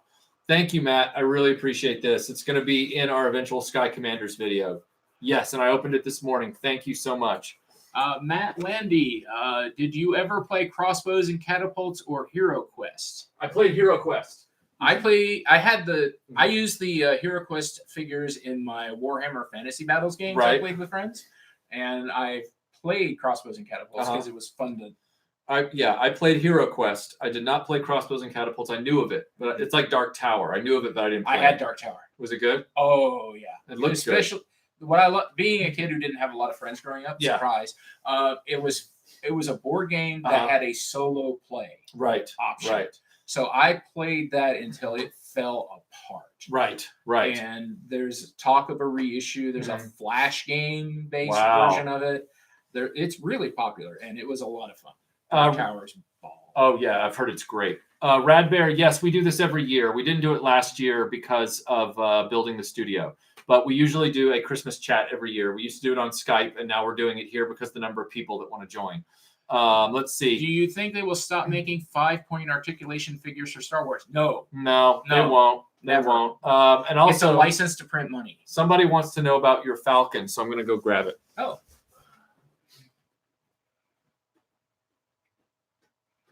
Yes, Welshie, we're actually looking at the 3D printed for the Falcon replacement. Oh, Belsky says they did make Laverne and Shirley Barbie size, and Lenny and Squiggy. Which, if you can get that Lenny figure, then you can start your work on having a Clue action figure lineup. Don't panic. I think I moved your Falcon for Oh. safekeeping, so it's somewhere else right now. Sorry about that. And there's a good many people saying that you should open the toy box. That I should open it. Belinsky, the die-cast Falcon actually has 3 plastic pieces. Well, Here you go. more. Okay. He wanted to know how it could not be complete. We're about to show you. Here you are, sir. So, as you can see, the radar dish comes off. Mm-hmm. So it is no longer complete. It has the cannon. For some reason, I keep thinking it has cannons on the bottom, but it doesn't. But it does have the legs, Right. which could break, but thankfully they haven't. Right. But it just needs some paint touch up. But Uh-huh. in a way, the scuffing kind of adds Makes it character. look like the Falcon. Yeah. But this is the main thing: is we're trying to source. Mm-hmm. 3D printing would be an option that I would not be opposed to because this is not for sale. This is for me to have on my desk. Yeah, it's your childhood original. So so- yeah, exactly. I would like to see Hasbro make 6-inch GI Joes like we talked about earlier. Yes. Yeah. Again, I would go broke if they did a Black Yeah. Series of Right. GI Joe figures. Yes, Invader 6. I do have the Fortress of Fangs. You can see it in the Dungeons and Dragons feature that we did several years back. It's on our YouTube channel. Just look up Dungeons and Dragons Retro Blasting on YouTube and it'll come up. Let's see. Would you ever do video on toy lines based on R-rated movies, such as the Kenner figures that were going to be made for Alien, which were never released? You've done it. You did the Rambo. Video. Right. I did. And Matt Swafford just said that he resealed that box. So that means that box has previously been opened, Oh, which so you're free to open which it. means I'm free to open it. He said he replaced the tape. So that kind of honesty from somebody is what we need in the toy community, and it also means I can open it. Yes. Yay. All right. But So yeah, that's actually a topic I'd love to discuss sometime, either at Dragon Con or somewhere Uh-huh. else. It was really weird how R-rated movies would get toy lines, especially in the 80s. Mhm. Because it was like, you're making this for kids? Right. It's not for, because the kids can't see the movie, but they're going to play with the toy. Yeah, well, that's why Alien didn't get the toy line it was supposed to get. Right. It was like, nope, we didn't. But then by the mid to late 80s, they were like, well, let's take the R-rated movie, make a cartoon out of it, Right. RoboCop, Rambo, then we can do it. And then by the 90s, they were just like, we're giving Terminator a toy line, we're giving Aliens a toy line. We're not even going to try and make cartoons. We're just going to say, hey, it's okay. Yeah. And then it was, laissez-faire at that point. Let's see. I would love to do a diecast Star Wars ships feature. I hope to one day. A Mask movie would be cool if done correctly. That's the thing, if done correctly. Your Falcon is the post Death Star run Jedi version. Ah! There you go. That means instead of a tiny Han Solo and Chewbacca in there, that's Orlando and That's right. Yub Nub guy. Nine Num. Yeah. Nine Nub. What do you get? Let's see. Why don't you recommend collecting the 1982? Who says I didn't, Steve? I have the entire 1982 G.I. Joe line. What are you talking about? Do you mean the straight arms guys? The only reason I don't have a lot of those is because their thumbs are brittle and they don't match up with the other characters that were sold for the next 11 years. The Dune, Belinsky says the Dune toy line is the craziest. You could get a Sting figure with a cat that his prisoner had to milk. Okay, that is weird. I don't need Sting in little blue underwear. No, I really don't. I don't want that. I will kill him. God, I hate that. That movie's so weird. The Battle of the Planets. My question. Well, we've talked about WildStar. We've talked about Battle of the Planets already. I'm not opposed to doing Gatchaman G-Force Battle of the Planets. I just have to get the show properly subtitled or dubbed, and I'll do it. Yeah. Yeah. Let's see. Do you have the Superpowers board game where you could knock the villains off buildings? I do. Oh, not. I remember that. That was Really? I wanted it. I never had my hands on it. Yeah. Okay. See, because I don't remember that board game. I remember the Zarlak Pit board game where you knocked everybody off, but I don't remember that one. Let's see. Ever do a two-parter about Masters of the Universe? Interested in your thoughts on the history of them? I tell you what, I think Star Blazers and G-Force have come up more in this chat. No, we haven't done one yet. We're going to do a Star Blazers one, but we haven't done one yet. Let's see. Do you have any Budo characters? Well, I have Budo from G.I. Joe. Does that count? Let's see. The toy Thunder Robot says the toy line is why RoboCop went from R to PG-13. Good to know. Interesting. Let's see. Found a straight arm breaker, go up for 25 cents. But there you go. Well done. Would Solo movie have been a success if they had cast Anthony and Gruber as opposed to Alden Ehrenreich? It made a few $1 billion. I think it was a success. Well, actually, did it actually break $1 billion? I don't know. It made enough. But success is a sliding It didn't scale. make enough for them to keep doing standalone films, which I think is actually the wrong learning to take away Yes, from it is because Rogue One was so much. Yeah. But that's a whole other show. And I have heard, and I don't doubt it at all, that Rogue One and Solo are the best films of the 4 films Disney's made so far. I would not argue against that. Yeah, and so I think it is the wrong learning. I feel like Hollywood has a history of learning the wrong lesson. Right. And here's the thing about the Anthony and Gruber thing, because I'm not afraid to talk about this real quick. I know that there's this idea when somebody takes on a legacy role from another actor that we're not looking for someone to do an imitation. We're looking for someone to capture the essence. I think that's a load of horse pucky. And the reason I say that is because in this case, we need someone who is going to closely resemble a character that we all know very, very well. Mm-hmm. And I feel like in Gruber, looked like him, sounded like him, had played a younger Harrison Ford in another film. I think he was a slam dunk. We needed that so that when it's like when we did Brandon Routh. Right. They got him because he looked-ish like Reeve, Reeve, and he had the presence of Reeve. Unfortunately, the script around him was garbage. Yes. But he was great. And I feel like... Well, and I'll do you one better. An example from within Solo. Right. Glover as Lando. Uh-huh. No, he wasn't doing a Billy D. Williams impression. Right. But he was Lando. Yeah. It was unmistakable. Right. Whereas this guy the new guy really didn't become Han Solo till the end of the movie. Now, mind you, there are people that say that's the whole point of Solo is he doesn't become Solo until the end. But you can't. Yeah. To be honest, the movie did well enough money-wise, but didn't do what they were expecting because of a lot of behind-the-scenes issues, reshoots. There are millions of YouTube videos you can watch on this that go over that. But the thing is, it's a movie about a character that we all love, played by somebody who isn't the actor that we all love. Right. So it was a hard sell to begin. Yes, it was not the brightest plan with. from a development perspective, but I do think the wheels would have been greased a little bit for audience assimilation if they had actually just said, okay, he's a fan favorite, let's just do this. Let's give it to the fan favorite and see how it goes. Right. If it didn't work out in the first 2 weeks, Yeah. they could have gotten their other guy. And anyway, we're getting off track. But yeah. So let's see. There are a lot of reasons that movie Yeah. has issues. Yeah. And like I said, just do a search on YouTube, you'll see. Right. Other people have this down. Let's see. 101 million at the box office is Ren. Thank you. Yeah. Let's what? How much did you say? 101 million. 101 million. Yeah. See, that's not Disney money. That's low. It's still a lot, but yeah, you're right. It's But not what I they don't were- believe that Solo. I don't believe that Solo's box office was suppressed because of Solo. It was suppressed because of other reasons. And we can talk about the Tomb Raider effect all you want, but we won't do it here. Yeah. So The main thing we want to say is go watch Rogue One again. yeah. Yes. Let's see. I haven't watched Hero High. Don't know anything about that. Let's see. Toy Polloi. Let's see. Red Bear, Toy Polloi, and Analog Toys, and us crossover to Restore Disintegrated Toy. Yeah, I've got a Mark's King Arthur Knight with gold armor that's dust in the bottom. That would be great. Oh yeah, I Yeah. remember you unboxing that. Yeah, it was just bits. It was like a broken. Do you hot plate. have any Terror Hawks? I don't even remember them.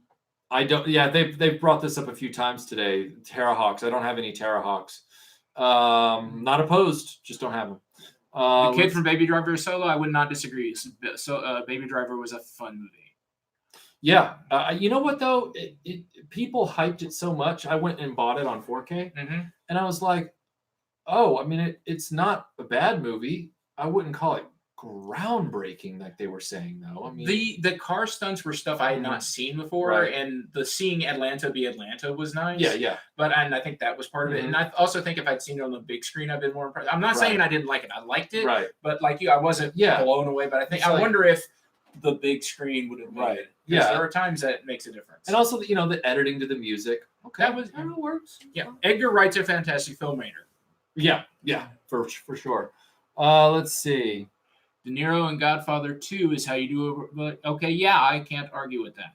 Why the toys of Jason the Wheel Warriors didn't have anything to do with the show? Well, Tila Lock 992. I did a 3-part series on Jason the Wheeled Warriors. Please check it out. It kind of tries to explore all this and ask those questions. I don't know if I actually answer them, but if you check it out, you can see my analysis of that. Blade Runner toys would be super boring. I don't know. Well, actually, I can't disagree because they put out some for the new movie, and Right. yeah, it's kind of, man, I have a Harrison Ford action figure that's just going to stand around. Right. I don't have Computer Warriors yet, but I'm going to get some. I like them. They're cool. Let's see. People are still arguing over money. Steve, I would love to see Sebastian Stan play a younger Luke Skywalker in an adaptation of the Thrawn trilogy. I think that'd be great. So if you find out they're going to cast Sebastian Stan as a younger Luke Skywalker, I'll watch anything Sebastian Stan's in. Yeah, exactly. If you have an iPad, Otheosis, I probably mangled your name. I'm sorry. If you have an iPad, get the Comixology and buy Joe Comics digitally. I cannot back that enough. Comixology, even if you don't have an iPad, if you just either on your regular computer or any sort of tablet, Comixology is a great way to buy comics. Oh, And okay. right now they're having a huge amount of sales. Really? Yeah. Okay. So Okay. I mean, Cool. I still buy stuff, but being a comics collector had to get out because space issues. Yeah, that's why I gave away 20 years of Superman. Mhm. And I just gave it away. It's like I can't carry this stuff around anymore. Yeah. I tried to sell it twice, wouldn't sell. So let's see. Silent, I'm looking forward to seeing your Voltron painting. I can't wait to see it on Twitter. What do I think of the Lego Voltron? Well, we have it right here in the studio. As a matter of fact, I got it for Christmas today. So here it is. Can't wait to build it. Once I do, I'll do a video on it and tell you what I think. Ooh, Silent Active says that they made a painting of Voltron from a screen cap of Yep. one of your videos. Yep. Man, they're gonna send it to the Twitter. Yeah, I can't wait to see Oh it. yeah, you did say that. Yeah, that's okay. There's a lot going on here right now. So, did you collect Marvel Comics video library VHS tapes? I did not. Did you? I did not. Yeah. Okay, Olviosa says, I wish the Clone Wars people would have done the Thrawn series. Mm-hmm. And someone else mentioned the Clone Wars production team. And Mhm. I know Filoni's involved in something new that's out. I think it's the new Star Wars animated Oh, okay. series. If Filoni's in, I'm in. Right. I agree with that logic. What do you think of Disney's attempt to do a fantasy blockbuster in the early 80s? To do fantasy blockbusters, Black Hole, Dragon Slayer, Tron. I liked Tron Legacy. I wish they'd followed that up with something. Well, but I think he's asking how you felt about the ones that were done in the 80s. Black Hole, Dragon Oh, Slayer. I loved them all. I have them all on video, all of them. Let's see. Dragon Slayer was one that took me a long time to warm up to because I saw it as a kid, and Right. I think I was just a little too young. Right. Because I spent most of the movie going, why isn't anything happening? Where's the dragon? Right. Do you know who Aunt J. Feora would have made a better Wonder Woman than Gal Gadot? I don't know who that is, so I can't say. Yeah, my vote was always for Gina Carano, but that's because I really liked Wonder Woman depicted as the sort of more muscular that could really take a punch and take a landing. But I've seen the new Wonder Woman movie. I liked it. I didn't have a problem with it. So I think Gal Gadot did a fine job. Yeah. She was the best part of Batman versus Dumpster Fire. Right. She was great in her movie. Yeah, and probably Justice League. Yeah, she was probably the only good thing about Justice League from where I was standing. So yeah. Let's see. Filoni's directing an episode of The Mandalorian. That's it. I know. Okay. Thank you. Yes, the dragon. Have another no prize. The dragon from Dragon Slayer is one of the coolest movie dragons ever. Yes. Let's see. Favorite Decepticon? G1. Ooh. I can tell you my answer. Soundwave. Always has. Soundwave. Always Soundwave was one of the two that I had. One of the two big ones. But I do love Soundwave, but I really like Skywarp. I don't know why. I just like Skywarp. I think he's great. Let's see. Do either of you have a holy grail that you really want but have been unable to collect due to reasons? So, God, so many. Trying to think of one that comes to the top of my head. Do you have one? A holy grail that I've wanted to collect. Oh my gosh! Recently I've grabbed, I got the SDF-1 bridge. Mm-hmm. You got the Ghostbuster house. I got the Ghostbuster house, which, by the way, the Ghostbuster house was just for completeness. Mm-hmm. It's not really a grail for me like that is. I think maybe I have ascended. I don't know. So, Matt Swafford, I agree with you. Gina Carano is awesome. Yes. Let's see. Toys from Willow. I have the toys from Willow. There were toys from Willow. They didn't move. They were made by Tonka. I will be doing a video on them. They were very disappointing. Very disappointing. Let's see here. Thoughts on the animated Planet of the Apes series? If you mean the original from Yeah. the 60s, Yeah. As a 7-year-old, I loved it. Uh-huh. I loved it and the companion Journey to the Center of the Earth and Fantastic Voyage, all done by that same studio and that same animation style. Yeah. As an adult, they're a little stiff. Right. So I keep my nostalgia goggles on and I haven't really gone back. Right. Let's see. Holy Grail is G1 Jetfire. Congratulations, Wildstar. Yeah, that would be one I would love to get my hands on. G1 Jetfire? Yeah. Okay. I'll keep an eye out for you. How do you tell a Diaclone versus a Hasbro? I have an Ironhide G1 Red. A lot of times you can tell with the stamping. And then sometimes they accidentally left some of the Diaclone details on there. Michael, it's hard to say. I'd have to see some photographs of yours to really make a determination. You're welcome to send photographs to retroblasting@gmail.com. Mm-hmm. Maybe I can help you out. What was the last good decision that George Lucas ever made? I think it was a really good decision to sell when he did. He's hanging out in fast food joints now, enjoying himself. Yeah, donating all the land he had to The low income housing or Yeah. whatever it was. Yeah, that was a cool move too. a good creative decision. Now that's a whole other topic. I mean, he did it's like he had a moment of genius with the Clone Wars, but then he messed it up by making them shuffle the episodes around. Yeah. It's like, why do you stop this? Stop. Yeah. Let's see. Was Flight of Dragons a movie you enjoyed in the 80s? Yes, I had. Was there a toy line? There was not a toy line. I loved it. Taped it off television when it originally aired. Loved it. I can't wait to buy it on Blu-ray. I just keep forgetting. Yeah, it is available on Bluray. It's a print to order, isn't it? It's like a Warner Archive collection thing. Yeah. It's good though. Let's see. Sorry, go ahead. I think there may be. I don't know if it's on. I don't think it's on your channel, but someone I think recorded. We did a panel on the Classics track about Flight of Dragons, and someone recorded it for a podcast. Oh, and cool. I can't remember who it was now. And It wasn't kill me. Yeah. Let's see. Oh, Diaclone didn't get red iron. Right, Chris. You're right. Diaclone didn't get a red iron hide, but some of the earliest G1 American Transformers were off the Diaclone molds before they changed the stampings. And so that's probably what he's referring to. And Radabear says the Diaclones came with little pilots. Yes, the original actual Japanese Diaclones, but I think what he's asking is my Ironhide off the Diaclone tooling, or is it off the Hasbro tooling, which happened later? Oh, and Mike Onslow gets another no prize. The Apes cartoon was from the 70s, animated by Johnny Quest creator Doug Wildley. So thank you. I think the last good decision Lucas made was hiring Irvin Kershner. You are correct, sir. And that is true. Will Michael do an Indiana Jones spoof where he hides in a fridge? I don't want to die. So at least not yet. So I'm not going to do that because I like oxygen.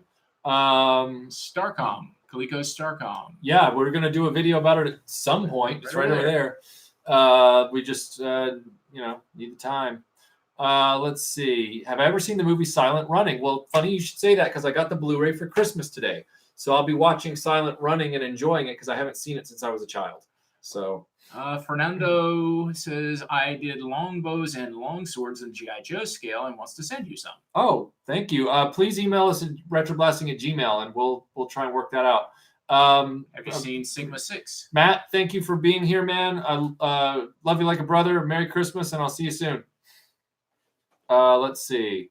What was that last question? Have you seen Sigma 6? I have not seen Sigma 6. I know about Sigma 6, but I haven't seen Sigma 6. Thoughts on the 1979 Captain America? It exists. I mean, yeah, it's got a charm to it, but it's not a good movie. Okay. Just I like to make fun of it, like the rubber ears outside the costume. Right. But the guy tries. Yeah. He really tries. Right. But for me, it always breaks my brain in the scene. He throws the shield and it hits the wall, and it's so obviously a plastic disc, but it makes that they Foley in the metal chink on the stone, and my brain goes, I'm out. Now, are you talking Reb Brown, or are you talking the 90s movie? I think that's a 90s movie. Okay, so this, That's okay. So the 70s one where he's on the motorcycle. Right. Oh right. God, yeah. Thoughts? Similar. They try. Keith R.A. DeCandido is doing a wonderful thing on Tor.com where he's doing the superhero movie. He's reviewing every superhero movie ever, starting from the old serials up through modern day. And he did a review of the two of those that say a lot of good stuff about. Right. I would encourage you to check that out. Okay. Michael, the great superhero we watch. What do you think of the Peter Davison era so far? Mike, my thoughts on the Peter Davison era are as follows. I was thrilled to watch the interview with him, with Matthew Sweet on the Blu-ray, where he said, I didn't understand why I was cast because John Nathan Turner wanted someone who was a, quote, personality actor. He goes, and I don't have much of a personality. He goes, and I know that. And I was like, wow, that is like something crazy to admit as an actor. Because my whole thing with Peter Davison has always been never disliked the guy, but he always seemed to kind of blend into the scenery for me. Like because he didn't have a lot of eccentricity. He was just kind of like this nice guy.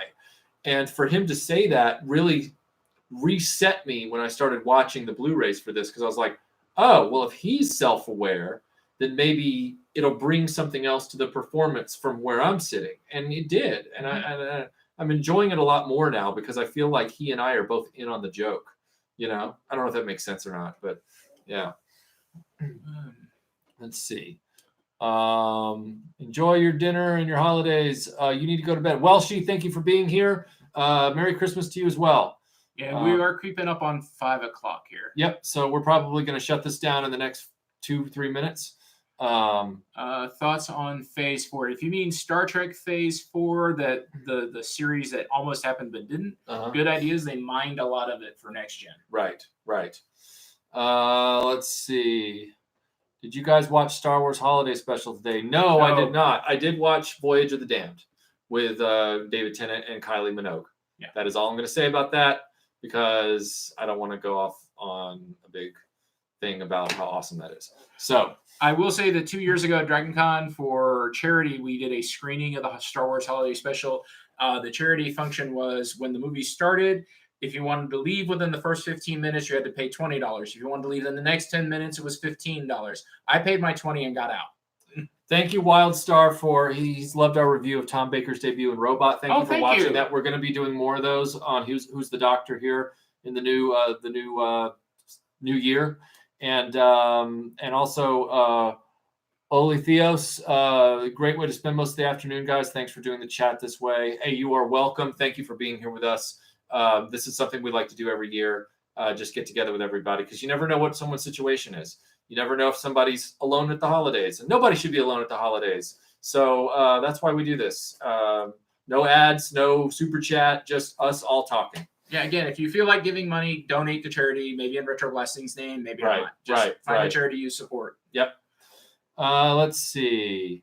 I actually love the Fifth Doctor and would argue he does bring a distinctive personality to the role. He was the perfect contrast. Yes, he was the perfect contrast to Tom Baker, Mike. I'm not disagreeing with you on that. What I'm simply saying is he is aware that his personality was not as eccentric or overt as the previous Doctor or even the subsequent Doctor.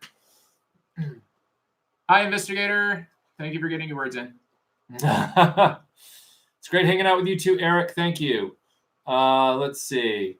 It's been great sharing Christmas with you as well, Investigator 76. Let's see. What do we got here? Thank you, Matt. I love you too, man. Thank you for being part of this crazy ride with us for the last few years. And please keep leaving the comments and keep chatting me up, because I love talking to you. Big Ben says he bought a Deadpool Tom Baker action figure because of the video we did, which is good. I misread that at first as he bought a Deadpool Tom Baker, and I'm like, wait, what? Deadpool Tom Baker. That would be awesome. I would buy Pulls that. off the mask and it's just this hair and teeth. It's either there's Deadpool with the scarf and the hat. Right. Yeah. Time to make the chimichangas and the jelly babies. Oh, God. He'd do that too. Is there a novel or comics you would like to see made into a movie? Or a cartoon. Oh, they've Grendel. Matt Wagner's Grendel. Especially the Christine Spar saga. Good place to view old Doctor Who is BritBox. You can get that on Amazon Prime. It's a streaming service, and then you have to add BritBox onto it, which is another few bucks. And I know that's a little annoying, but it's a great way to do that without having to track down all the DVDs. Andy says hi from Ireland. Hey, Andy, thanks for being with us today. Let's see. The reason I'm not looking at you and I'm looking here is because this is the chat window. So I'm trying to do this whole thing. Christmas Vacation is a good movie. It is a good movie. The Black Star cartoon, good question as to why it didn't last longer, but it was rerun when He-Man became popular. They reran it and created a toy line after the fact. They were like, oh, we can finally market this against He-Man. So back then, a lot of toy or cartoons, because there wasn't merchandising support, they didn't last as long, except Super Friends, Fat Albert, and Scooby-Doo. They seemed to run forever, but the rest of them didn't. Yeah, and also the thinking at the time was most cartoon shows and toy lines had a 2-year run, and then they were considered dead. Nobody was going to buy anything, so they just stopped. Right, exactly. It wasn't until Star Wars that it was like, no, we can keep going. Yep, we can keep going. We can keep doing this. Let's see. Yeah, I guess Jodie Whittaker Doctor. Yes, we will. Trying to watch all the He-Man episodes, and my goodness, Some of the plots are hilarious as an adult. Yes, but you know what I love? Skeletor is like fine wine. He actually gets funnier for you as an adult. You laugh with him, not at him. And that's why I think it's one of the greatest cartoons, because he ages so well. Skeletor is so funny. I guess on that On that note, we're going to end this right now. But please, if you want to get in touch with us, you can get in touch with us through Gmail. You can get in touch with us through Facebook. You can get in touch with us through Twitter. You can get in touch with us through Instagram. So if you feel like you need to reach out or whatever, please don't hesitate. We do this for the love on Christmas Day every year, and we are a community. We are not a toy company. So we love you all, and have a great Christmas. Happy holidays, whatever your background is. And we will see you on the next video, which will be Robotech Part 1. I believe the title is Multidimensional Characters Macross. And then Gary and I will be seeing you again shortly on the next Who's the Doctor episode, Ark in Space. So we will see you guys soon. Talk to you later.